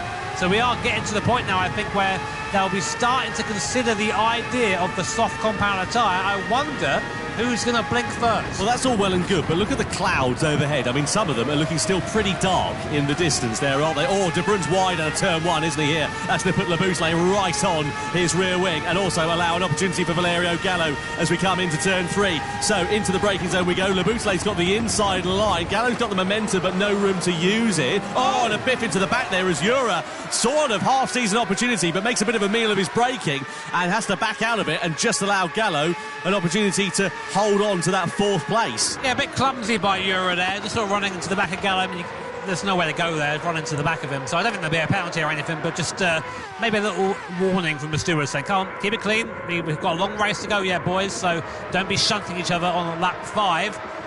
Kai De Bruyne falling back a little bit from Duron after that mistake at T1, but it just goes to show how narrow the margins are. Again, the sideways moment for Kai De Bruyne. He's really struggling now on these inters. Maybe he's burned them up. I was just about to say, that way. Yeah, he's overheating the tyres now then here. I mean, in terms of the tyre wear, they're all about sort of the same. Oh, Labuschagne's the first driver to blink, so P3, Labuschagne's come in. We were asking that at the end of the last lap, and at the end of this one, Labuschagne's come in. He's going to stick a set of, surely, soft tyres on, because if the rain is going to be set to come down later on, if you stuck anything other than softs on, you'd be a bit of a wally, to be honest with you. Onto the soft he goes. Labuschagné out and into the circuit, but where's he going to emerge? Well, I don't understand, though, surely. If you're like Cardinal and Estroza, Karatza, you take a punt too. You go for it, because you're not going to catch him on speed at that point. But I would love to see how Labuschagne handles this as Gallo comes under attack from Jura. Jura up the inside. Serrano's going to follow him through. They come 2 at a time to the Spaniards, and there goes Jura. Can Serrano make it through as well, using the draft of Jura, who pulls across to help his compatriot?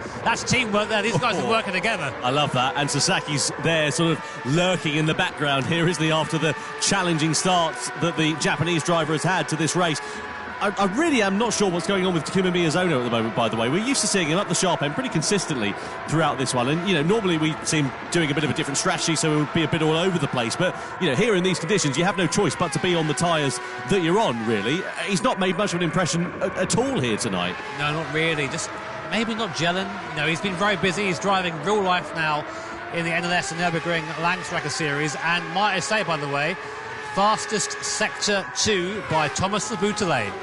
So soft tyres are the way to go. There we go. Serrano and Barbara ready to take profit of that one. They've listened to the advice. Now, the question is, have they chosen the right time? Because, look, the dry line, very much prominent here. You can see it's pretty slick still, though, offline. You've got to be quite careful, because you dive to the inside, even though you've got those slick tyres on in particular, and you're sending it through, you're not going to get the car stopped, because you're just going to have no grip coming into the braking zone. On the intermediate tyres, you might be all right if you've got enough rubber left underneath you and you've not burned them up. But this is the problem. All the while they're on this drying circuit, they're going to be slower than the soft shell runners, who are just going to be closing that gap down, even though they're at the back of the field. The lap times are falling, Tom.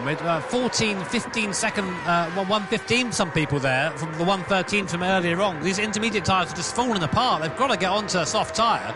Labuschagne, I think, has called it well, because we'll see how he is through that middle sector, what his lap time is. He's not set a full lap time yet without a outlap. So we've got 1:13.0 to beat. I won't be surprised to see him dip into the 12s here, and he'll be the overall leader when they all pit. No doubt about it. Now to the top 2, come into the pit lane and blink at the other. They have to. Yeah, no worries. So Jura in there as well. Gallo surely is going to follow them. I just reckon we're going to see a flying formation with everybody else coming into the box, because any longer on that one, and you just be a bit of a fool, really. you have to sit for the current conditions. But the question is, Labutale, Serrano and Barbara, what sort of inroads have they been able to make relative to the other drivers around them? The question will be here for Labutale in particular, because he was the first driver to blink, and has he got the lead of the race back here from Kilian Drumont as a result of that early pit stop? Comes out of the first corner, and he is now back into the lead of the race, and he's got a bit of a cushion here, and Serrano's picked his pocket there as well, so that's worked out quite nicely there for Jose Serrano, who now splits the two Frenchmen in second. Labutale went 6/10 faster than anyone on that first full lap there on the slick tyre, so that was the right choice. I'd say maybe they all boxed a little bit too late. It was a bit of a gamble by Labutale, but it did pay off. It's put him at the front of the pack now, and everybody else who sort of followed suit, Serrano boxed early as well, has moved to a few places, so that was the right choice to do that. But yeah, I mean, we'll see if it continues this way, if it continues to dry, or whether we're due more rain or not. Yeah, the clouds you can see looking still pretty menacing overhead. There's a big dark one right up in the middle of the middle sector there, and I mean, look, I'm no weather expert, but I have lived in Great Britain for pretty much all of my life. I have to say, that is looking pretty menacing and pretty ominous indeed. You had no choice but to change over to the dry tyres. If you try and eke it out on the intermediate tyres, you're going to hemorrhage so much time that anything you'd have gained from not making that extra pit stop, you'd have ended up losing from the fact that everybody else around you would have been so much faster. So they had no other choice but to blink at that point, and it's been a great profit there for Thomas Labutale and for Jose Serrano. And let's see now what happens with the weather. If it starts to fall in a light intensity, they might be all right if they can keep heat into the tyres. But if it's an absolute deluge, intermediates or wet, they've got to be the only way to go. And do you blink early? Do you chance it and hope that it'll dry up and then wait till later? It's a proper gamble, a proper guessing game that no one really knows how to work out. You've got to just drive to the conditions at this point. It is dry, the dry tyre is fast, just stay on that tyre. I mean, you can't just go, oh, it looks a bit cloudy out, I'm going to switch to the wet. You'll just lose all your time you've gained. But you can see out there, it is slippery. It's not full slick conditions yet. There is a dry line, yes, but there's also a lot of wet on the circuit still. And if you catch that in this car, the crash happens so quickly you don't even realise what's happened. You're already in the wall. So right now, the Labutale Serrano handling at the best. Now 1-2 Serrano, again, from someone who seemed a bit anonymous in the sprint race, is just doing what he does, climbing up the field, and is now looking at the back of the leader and gaining. Well, can we see another win maybe for Jose Serrano today? It's anybody's game at this point. Yeah, Jose Serrano has absolutely come alive here in this grand final. He's got the overspeed. First corner, not really the place you're going to be making a pass. Needs to hope that he gets a strong exit out of there, but has a bit of a slide actually on the curb there. Labutale gets great attraction, and that just denies an opportunity for Serrano to try and launch an attack into turn 3.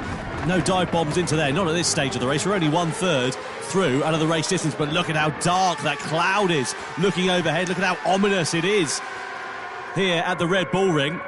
And now Serrano closer than ever before on Thomas Labutale, who goes for a sort of half defensive line down that back straight, but holds on to the race lead coming into 4. You know who's at the back of this little train?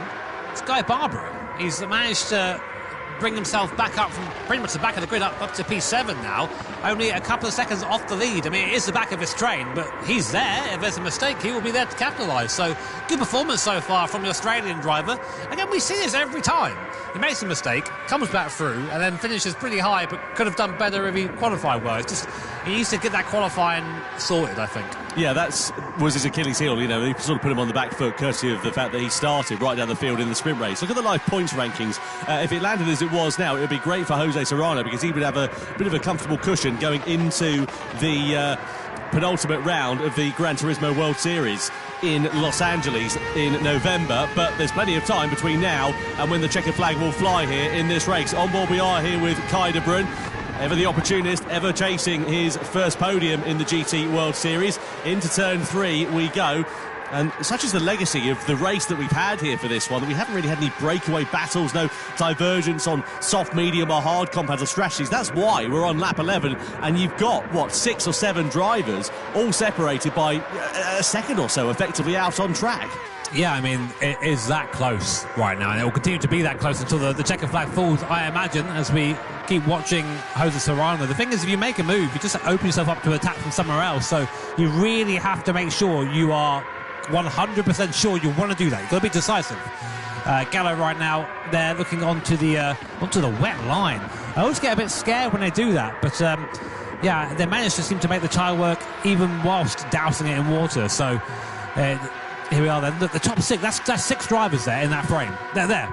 So close right now. Yeah, exactly. And the thing is, they're all sort of keeping their powder dry. I mean, they're looking a bit scrappy coming down this start-finish race, thinking about a bit of a move, but no one's really doing a big send to the inside at the moment. They know it's a long race. They know that the likelihood is, I mean, look, in the background there, it all looks nice and calm and cool in terms of the weather, but Inestrosa has just come into the pit lane at the end of lap 12. Is he going to do a bit of an alternate strategy? He's gone to the intermediate tyre. I mean, I haven't seen these spots of rain, unless there's a couple of spots coming on the sort of front canopy of that Red Bull X 2019. But, I mean, look, Inestrosa, he's so far down the order. Trying something different is, you know, it's something, isn't it? But why? If the track's bone dry, well, that's why. The weather radar, I suppose, he's probably looking at. Yeah, but, like, right now, it is still slick tyres. It's what I mean. Like, you can't... For this, you can't go, right, I'm going to think in 7D. Like, right, it will rain. I say that kind of Bruin runs into the back. What happened there? Serrano's slow. Still slow. I think Kai's looking a bit puzzled too. Yeah, I think basically what happened is Serrano must have had a moment there and he just backed the rest of them up then, didn't it, here? Drumont's got a bit of a warning there. Maybe that was it. He just, for a collision. Just nipped him maybe and slowed him all down. Kind of Bruin now right on the back of the Frenchman's X 2019. Nothing really to do here. I don't see any rain, Tom. I mean, on the radar there's some, but there's nothing on the canopy. And again, in real life, you don't box until, like, the slicks can't take it anymore. Yeah, you're not at the crossover point, no doubt about it. You know, the thing is, you know, the rain coming down on the canopy, fine, looks particularly spectacular as we see Drumont versus Serrano side by side into turn 3. Serrano holds firm, but runs a little bit deep actually on the apex, and that might allow Drumont to close up onto the exit of the corner. Goes off onto the sort of wetter part of the circuit here and down in towards turn 4. He's got the inside line, but has he got the grip under braking? He has. Drumont is through and on the inside of Jose Serrano. Oh, look at that for Kai de Bruyne. Beautiful. On the inside, the door was open, and Kai de Bruyne gladly walked through it. You don't have to ask him, do you? He always say, all right, okay, I'll take that. Thank you very much. Any opportunity. And Kai as well now. I've got to admire that driving style. Super aggressive, super opportunistic, and up to P3 now. He's like a Jack Russell, isn't he, Kai de Bruyne? He's sort of, you know, yapping away at your heels and then out over your shoulder. It's just sort of... A very tall Jack Russell. Very tall Jack Russell indeed. Well, he is Dutch. Yeah, I mean, that's unfair. So, look, Inestrosa, just to finish that thought, by the way, you know, he's, 22 seconds off the back, but exactly as you say, all the while you're keeping heat in those slick tyres, there's no need to change over to the intermediates because you're just not putting, you know, you're not running out of grip or anything like that. And I started to get his point, but now look at the weather radar. It's changed back to slick. So unless he's just going to tippy-toe round, but, you know, you've got to keep a level of pace up. You've got to ignore that radar. Like, I mean, obviously it gives you an idea of what's coming, but you are there. You are the best place, the best person to determine what tyres you've got to be on. That's what they always say to me on the radio when we're racing around the Nordschleife. They say, you tell us. You know, and just saying, oh, but the radar says, yeah, but it's bone dry. Don't go onto a wet tyre. You will, I mean, look, he was 3 seconds slower than that, Inestrosa. Any advantage he might have gained is already gone. He's losing time every lap now. I always remember, do you remember the 2009 Malaysian Grand Prix? Particularly weird sort of thing to get into, I know. But it was a race that was affected by rain. It ended up not going the full race distance, but there was a strategy there where Ferrari went onto the wet tyres on a bone-dry circuit. Anyway, get away from that diversion because, look, everybody else is now coming in. They've got to be coming in for intermediate tyres, surely. So the top 3, Labouchelet, Drumont and De Bruyne, have all come into the pit lane. They've gone for intermediate tyres. Serrano, Ura, etc. have all stayed out here. Now, are they going to take advantage? Lap times, what? They're in the 1:11. They're easily slick times last time around. Unless they're expecting an absolute deluge on this lap, I don't know. Is that the right call? It's not raining, boys. What's going on? I'm sitting here like wondering, I mean, maybe they can see something we can't. I mean, but again, I can see there is the weather radar here. I mean, hopefully we can show you guys on screen as well. So we can see that here is the weather radar. We can see that there is some rain coming, but can you see rain now? No! What's going on? Oh, Labouchelet and De Bruyne there. So De Bruyne's managed to take profit of that one. So he's now ahead of the 2 Frenchmen. Of course, Labouchelet, just to remind you, was in the race lead prior to this one. So, you know, is this the effective race lead, or is now this the time for Jose Serrano and Paul Ura to start coming to the fore? Now, there is the rain on the canopy for the first time. But, of course, they've waited a lap later. They'll have been pumping in 6 times. They're going around another time. So they're thinking we're nowhere near the crossover point, but are they going to be waiting that little bit too long? Because now the rain's coming down at a heavier intensity here. Miyazono and Karatza subsequently have blinked at the end of lap 16. They've decided they're going for intermediates. They're just going to risk it, I think, and try and save the pit stop. If you can do that and hang it out, you save a pit stop. I was speaking to our co-commentator Florian Strauss. No, it's the wrong choice. Look at this. It is definitely the wrong choice. The slick tyres have nothing. But then again, that the rain has almost stopped again. Maybe it's drier at this point of the circuit. Of course, the rain moves over the track, so not all of it is wet at once. Just to give some clarification for the audience, by the way, the weather radar, when it's a light blue, that's sort of a light rain. When it gets to dark blue, that's a heavy rain. When it's green, duck and find cover and get a boat with 2 oars rather than a Red Bull X 2019 with wet tyres, to be honest with you, is probably the best solution. Right, so it's pretty wet in the first part of the first sector that we can see. The middle sector looks all right, though, to be honest with you. Can't see too much rain that's affecting this part of the circuit. Now the question is, how much time for the likes of Le Bousselet, De Bruyn and Drummond, who all boxed at the end of the last lap, how much time are they going to be gaining or losing relative to the top 4 who are still on the slick tyres? The opportunity is there for these slick runners, but, you know, are the track conditions meeting what they're expecting? Well, here's where it's wettest. It's down here at T1 going up towards T2 and T3, and that's where we saw Gallo really struggle. But let's have a look now as they come through. It looks like it's dry. So I think by staying out, making that right call, the water's been cleared up pretty much instantly. I mean, these things are pretty much vacuum cleaners of water. The water gets just thrown up and off into oblivion. So staying on this soft tyre was the right choice, because now they don't have to box off it again. They're on the right tyre at this time. If it does continue to rain, then you come in a box. But I think braving that out was the right choice, and only 4 cars have done that. Serrano, Ura, Gallo and Guy Barbara. But Drummond has just lost a place to Takuma Sasaki, who's braved it out on the soft compactor tyre and is now taking profit of those runners who went for the intermediate tyres in this middle stint of the race, and now they're hemorrhaging time relative to those around. I mean, like lap times wise, last time around, Jose Serrano on the soft tyres, 1:16.6. Le Bousselet was a 1:13, but this time it's going to be surely the converse of that, because the rain has stopped and the track conditions are falling back. Or is it, though? I say that, now the top 3 are coming into the pits. Is Guy Barbara going to follow them in, or is he going to go bold with the strategy? No, he comes in as well. He's following the leaders because he's now gained track position pretty much from right at the back of the field. So they're going on to the intermediate tyres about 2 laps later than the top 3. So now let's see how this is ebb and flowed. Don't forget, Le Bousselet and Drummond were at the front of this race along with Serrano prior to the pit stops. Now, with the reverse of that, it's Le Bousselet, De Bruyn and Drummond who lead this race, with Serrano in 4th. Karatza's up to 5th position here, and Ura is down to 6th place. So those who did pit earlier for those intermediate tyres ultimately have managed to take profit of that. See a lot of confused faces in the audience. Don't worry, us too.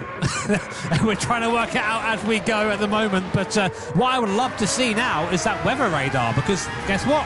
Rain's here once again, but there are people out there on significantly newer intermediate tyres than the rest. So have to wonder if they just saw this coming, because you can only go zoom so far out of the weather radar. You can't go too far, but yeah, that cloud looks ominous. The Bousselet, De Bruyn and Drummond 1, 2, 3. Serrano 4th as well.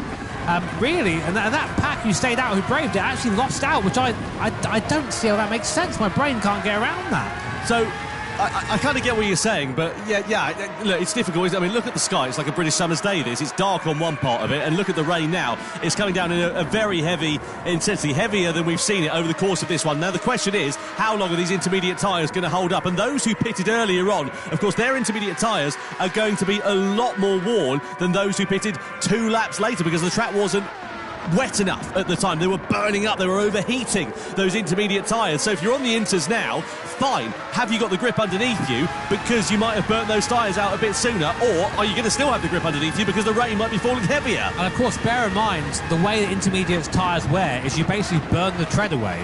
So if it gets wetter, you lose the ability to move the water in the same way you would with a fresh intermediate tyre. So you start getting into a lot of levels of thinking here, trying to work out what is the best way to do it. And the thing is, in real life racing, you will have a team on the end of your radio telling you what the best opportunity is. Look at Here, the tyres. they've got to do it all themselves. Look at the tyres there. So you can see the top three who pitted earlier for the intermediate tyres. Their tyres are significantly more warm relative to the likes of Serrano and Gallo and Ura. Ura, meanwhile, has just lost the place to Valerio Gallo, who's made a overtake on Ura for 6th position. But, yeah, so you can see that those who pitted later on, of course, have got more tyre left, as you would begin to expect. Now Le Boutelet is challenging with De Bruyne. Side by side we go. Le Boutelet still holds firm in the race lead as De Bruyne sort of had a half look to the inside going down the start-finish straight, but couldn't quite make it stick. So we're 2/3 done here in this race. We're on board here with Drumont, spray being thrown in front of him effectively from the cars, and we head into the braking zone of turn 3. So this is your battle for the race lead, but how is this one going to ebb and flow in terms of the weather? I mean, look at the sky. It looks pretty clear, pretty okay. Kai de Bruin got the run on the booter there on the outside, better off the exit, just came off the racing line. Good launch there, looking around the outside. Can he make it stick on the Frenchman? He can. Right around the outside goes Kai de Bruin, back up into the lead of the race. Really nice move there by the Dutch driver. But as you say, Tom, I mean, like we haven't got a weather radar here on screen right now, so I can't tell you what's coming and what isn't, but the skies look good. I think we're going to go back towards maybe a drier circuit. So, I mean, the question remains, do you reckon you could have kept out the soft tyres? I don't think so. I think that would be too much. Well, look, let's park that thought for now. The question now is, look, it looks dry. It looks perfect overhead. As you see the two Frenchmen squabbling for second place here with Le Boutelet and Drumont. But can you now go to the end of the race on the intermediate tyres, or are you going to have to make another pit stop and go to dry tyres if it dries out towards the end of this one? There's so much going on in this one, and the upshot is, now, for the first time, Kai de Bruin it is that leads from Kylian Drumont, Le Boutelet in second, Serrano in third. You've got 4 drivers there separated by about 1.5, 2 seconds or so as they come on the run into turn 3, and now Kai de Bruin, the Dutchman, leads a race for the first time in the grand finals in the Nations Cup. What an introduction there to Dunlops, to this series. Pretty much all that tyres being used at once in this race. Cool to see. But now, yeah, as you say, it's a matter of how long until the track dries out again. We said crossover time. It's about 1 minute 13 or so from the intermediate to the soft compounder tyre. Last lap time for context for our leader, Kai de Bruin, 1:16.5. So we're not quite there yet, but Miyazono managed a 15.1. So the time is there. And that 15.1, by the way, that was on a older set of tyres. Not the oldest set on the grid, but an older set of tyres. So, well, there you are, last lap on your screen there. So, we're approaching it, but we're not quite there yet. But it's one of those big calls. If you're Guy Barber or something, make the call early, have a go. Why the hell not? Yeah, absolutely. I mean, Guy Barber was, as you saw earlier on, he was right up the sharp end of this one. The upshot is, because he pitted when he did, he lost a bit of track position and is now down into 8th position. You can see further behind there as well, you've got the likes of Gallo with Karatza and Ura all squabbling for places. Guy Barber celebrated his birthday yesterday. Would love to give himself a birthday present of a podium finish as we ride on board here with Jose Serrano, who's now all over the rear wing of Le Boutelet into the braking zone of turn 3. Has he got the grip on the outside? They run side by side, but he'll have a face full of curb. He's got the traction, though. Wow. He's got the overspeed. That's absolutely beautiful from Jose Serrano, who's now through it into 3rd place and fancies a nibble at Kylian Drumont second before too long. Not quite down into turn 4, but he's certainly getting the hurry up. So Serrano's Dunlop intermediates are significantly newer than Drumont's and De Bruin's in front. That might play into this race. I've just seen our radar we have on our screen here. There is still a little bit of rain left, but after that, it seems to be, that's it, dry. So I feel as if we're going to be going back to soft tyres at some point in this race. When, though, that's up to the drivers. As Serrano now is right on the back of Drumont. Is he going to go for a move? He's got so much more speed right now than the drivers in front of him. Has Serrano played a blinder here? I mean, I wouldn't put it past him. This guy is a past winner, won last time out of London. He's a Nations Cup champion from 2023 in the team format. Never cut him out. Do you know what this race reminds me of? Do you remember World Series 2 in Prague last year? Hengse versus Bedima. Oh, De Bruyne, by the way, was just a little bit wide over the curb there. Drumont, I beg your pardon. That might have cost him a bit of drive coming in towards turn 3 and allow Serrano to attack. But Hengse versus Bedima last year, we saw a great battle in exactly the same conditions as this. And now look at the drive that Serrano gets on the exit of turn 3. He's in the slipstream here of Kylian Drumont. Drumont's going to defend this line, surely, to the inside and force Serrano to the outside. You can make a move stick through there. You need to have good grip under braking and a willing dance partner. Drumont tries to squeeze him. Serrano's there, but he gets a face full of curb as Drumont holds the line for second and holds on for now the charge of and holds on for now the charge of the flying Spaniards. Drumont there just walking me out to the outside of the circuit saying, no, thank you, son. Here's on board with Paul Ura. Replay. Oh, right into the back of Gallo. Hits Gallo again. Second time this race he's done that. Yeah, no grip undertaking there for Ura, just plants it into the back of Gallo. He in turn then goes into the side of Adriano Carazza, who's on the receiving end of that one. Serrano having a look, he's got more grip, he's trying to use it to his advantage to the inside of the final corner. What a lunge from Jose Serrano. He's now through and into second. He wants to get 2 wins from 2 World Series events. It compromised his run though out of the final corner. Could leave him vulnerable, but I think he just about gathers it up okay. Starting to see a little bit of a dry line emerge there, Tom, and I think if you're Kai de Bruin, those rear tyres are going off pretty, you can see here, they're going off pretty bad like. Same for Strohs. I mean, his race isn't really going to affect the rest of this race here, but Kai de Bruin, Drumont and Labuche have something to think about very soon. Serrano, though, he can probably direct those. Look at how much faster he is. He's already on the back of Kai de Bruin, going down into T4 here. What do you make a go of it? He gets very close to the Dutchman, but look at the amount of speed he has over the car in front. It's only a matter of time. It has to be. Serrano will be leading this race if he can get by Kai de Bruin. De Bruin's going to defend this one here in the middle sector. No surprise there at all. Innes Rose is going to surely go into the soft tyres. Nothing to lose there for him right at the back. But at the sharp end of this one, De Bruin, he's all over the road. He's just got no grip underneath him. Serrano's going to drive by like he's left the handbrake on. There's contact as they come through the exit of the right-hander. Serrano, though, with the inside line. And now the lead of the race for the first time. Jose Serrano for Spain is in front here in the grand final, and he's got 6 laps separating him from his second victory in succession. I don't think there's enough time to come in and put the softs on for it to make a difference. I think you're right. I was just about to say, the crossover, what, we 1:13? We're about at that window now, but the time you're going to lose, 25 seconds, something like that? You're not going to gain that unless everybody else does it, and it's such a gamble at the sharp end. Serrano, I don't think he can afford to take that risk now. But some of these guys might have to. I mean, look who's having a stab at it. Miyazano's going to have a go, whatever. Nothing to lose for Miyazano. It's a long way back on this pack, but it might be worth doing something. There's 5 and a bit laps left.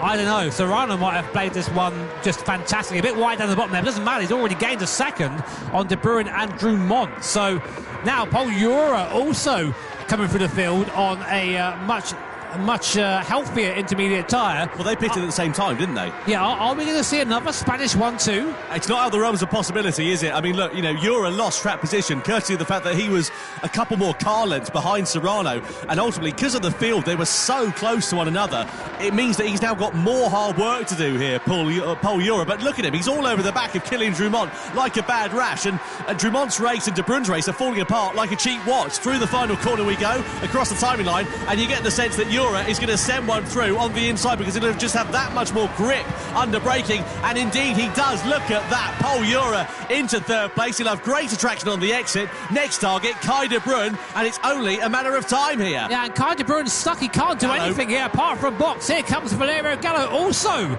on a newer tyre as well. So all those who pitted for the intermediates a bit later are all seeing Drumont and Labuche contact the French drivers who were leading this 1-2 at the start down to 5th and 6th and still falling, and suddenly Gallo is in with a chance of a podium too. There's no adage for experience in the Gran Turismo World Series. The podium, just to remind you, for World Series 1, Serrano, Ura and Gallo was your top 3 finishers. At the moment it looks set that could be on for a repeat. Serrano leads, but Ura's got the inside line here on Kai de Bruin in the middle sector. Can he make it stick through into the left-hander? He can, and Gallo's there as well. De Bruin loses 2 places.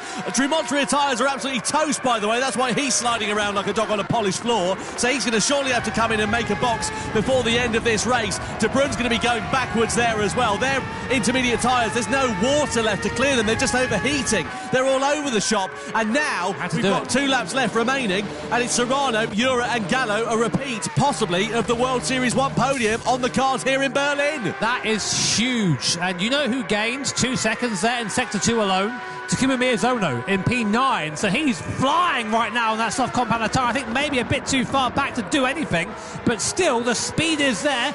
Who knows? Well, look who the big winners are in that one. Guy Barber, I know he's just picked up a 2-second penalty. Sasaki as well also made ground because they pitted at the same time as the three who are now in the top 3 positions here of this race. And I tell you what, Jimmy, it's not over in the battle for these podium places because Gallo, he needs as many points as he can. He's 3rd in the championship at the moment. If he can get one over of Ura, that will be enough to promote him up into 2nd in the championship, I reckon. You'll know he'll have a go. Last lap there. Look who's the fastest on circuit right now. It's Kiyomiya Zono, 1:12.1, but only 1.1 seconds faster than Serrano. Not quick enough, I think, to make that gap to the front, but quick enough to maybe challenge for a couple more positions. Meanwhile, Ura and Gallo going at it on his intermediate tyres, wearing more and more. Ura boxes. He's boxed. Why? His intermediate tyres. Is he just taking a gamble? Is he deciding that these tyres are going to be slow to the end of the race and he's taking a risk? I mean, look, for our money, the safe bet, surely, 2 laps to go, you just nurse those intermediate tyres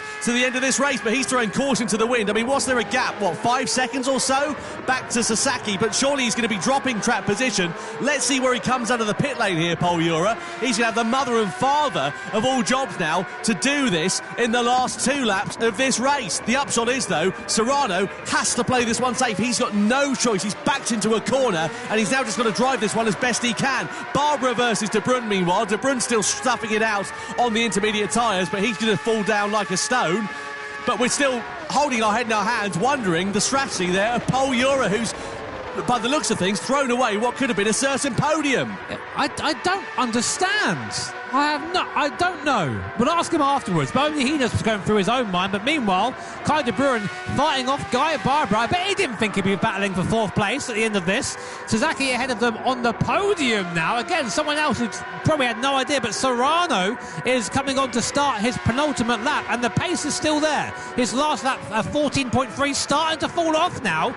But look at the gap. He can afford a couple of seconds a lap. The drop-off is quite dramatic, I will say, on these intermediate tyres. So unless they're sort of thinking, look, if I run 2 more laps on these tyres, the rears are going to be toast, and I'm just going to be crawling around on that final lap, and that's what they're sort of gambling on. But look, let's wait and see how it all works out. I tell you, someone who'll be ruining how this race has panned out is Guy Barber. I know he's in P5 and he's on for a strong result, but he was on the podium effectively now. He was in where Sasaki was prior to that 2-second penalty that he had a few moments ago. Meanwhile, Takumi Miyazono, we've hardly mentioned him at all here tonight. We talked about unusual strategies. He's just quietly ghosted his way up into 6th position and is now all over the back of Guy Barbara as De Bruyne versus Sasaki for the final podium place. Side by side they go. Sasaki holds it, but De Bruyne's got the inside line. Has he got the traction through on the inside? He has. Kai De Bruyne is now back up and into the podium places. Yeah, De Bruyne wants this. He's basically on the podium the entire race. Miyazono, though, look at him. He's stuck. He can't get by Guy Barbara because he can't go off the race and lie on those soft tyres, but the traction's there. And now, there's only 1 more lap left. Is Sasaki going to be far enough ahead to keep his position from Takuma Miyazono? This has been a ridiculous race. Jose Serrano starts his last lap, so he's now leading in the T1, 6 seconds between him and Valerio Gallo. Kai De Bruyne 3rd, Sasaki 4th just from Takuma Miyazono, and Guy Barber 6th. Pol Ura 7th after boxing for a reason we can't comprehend. This race has been ridiculous. Well, look, the points rankings here for Jose Serrano. It would be a clean sweep in the Nations Cup for him so far. But Pol Ura, he'd have been on for a level 2nd place with Valerio Gallo had he finished where he was. The upshot is he's now looking set to not finish on the podium unless other drivers fall into severe misfortunes in the final half a lap here at this Red Bull Ring circuit. But Jose Serrano, his rear tyres are absolutely knackered at the moment. They're right down to the canvas, the cord, and anything that's underneath that, and he's just going to be cruising his way. But he's got 7 seconds in his pocket, and unless he makes a slip up of his lines in the final sector, I think this race is going to go the way of Jose Serrano. And what a drive it has proven to be. 2 more corners from home, and this is going to feel like the longest 2 of the young Spaniard's life. He now makes his way around the final corner. Jose Serrano makes it 2 wins from 2 races in the Nations Cup here in Berlin. What a performance from the Spaniard. 2nd place for Valerio Gallo, and P3 for Kai De Bruyne. His 1st ever podium in the Gran Turismo World Series. Sasaki versus Miyazono, and Miyazono mugs Sasaki at the checkered flag there as well. And Pol Ura, well, from what we saw, it looks like he threw away what could have been an almost certain podium here tonight. I'm not allowed to describe this race in the way I want to because we're down by Ofcom. Yeah, we're a friendly stream that way. But what happened there? That was a ridiculous race, and how well played by Jose Serrano. You know what, going into this final, I was like, nah, he's not in it. It's going to be between the French guys, who ended 7th and 8th, by the way, Le Boutelet and Drummond. But Serrano just showing what experience means in these GT live events. Valerio Gallo, an amazing second place, who finished with pretty much no rear left tyre, and Kai de Bruin finally getting back on the podium where he belongs. A couple of steps maybe lower than he wanted, but still an impressive performance there from the Dutchman. Yeah, I have to say, if you are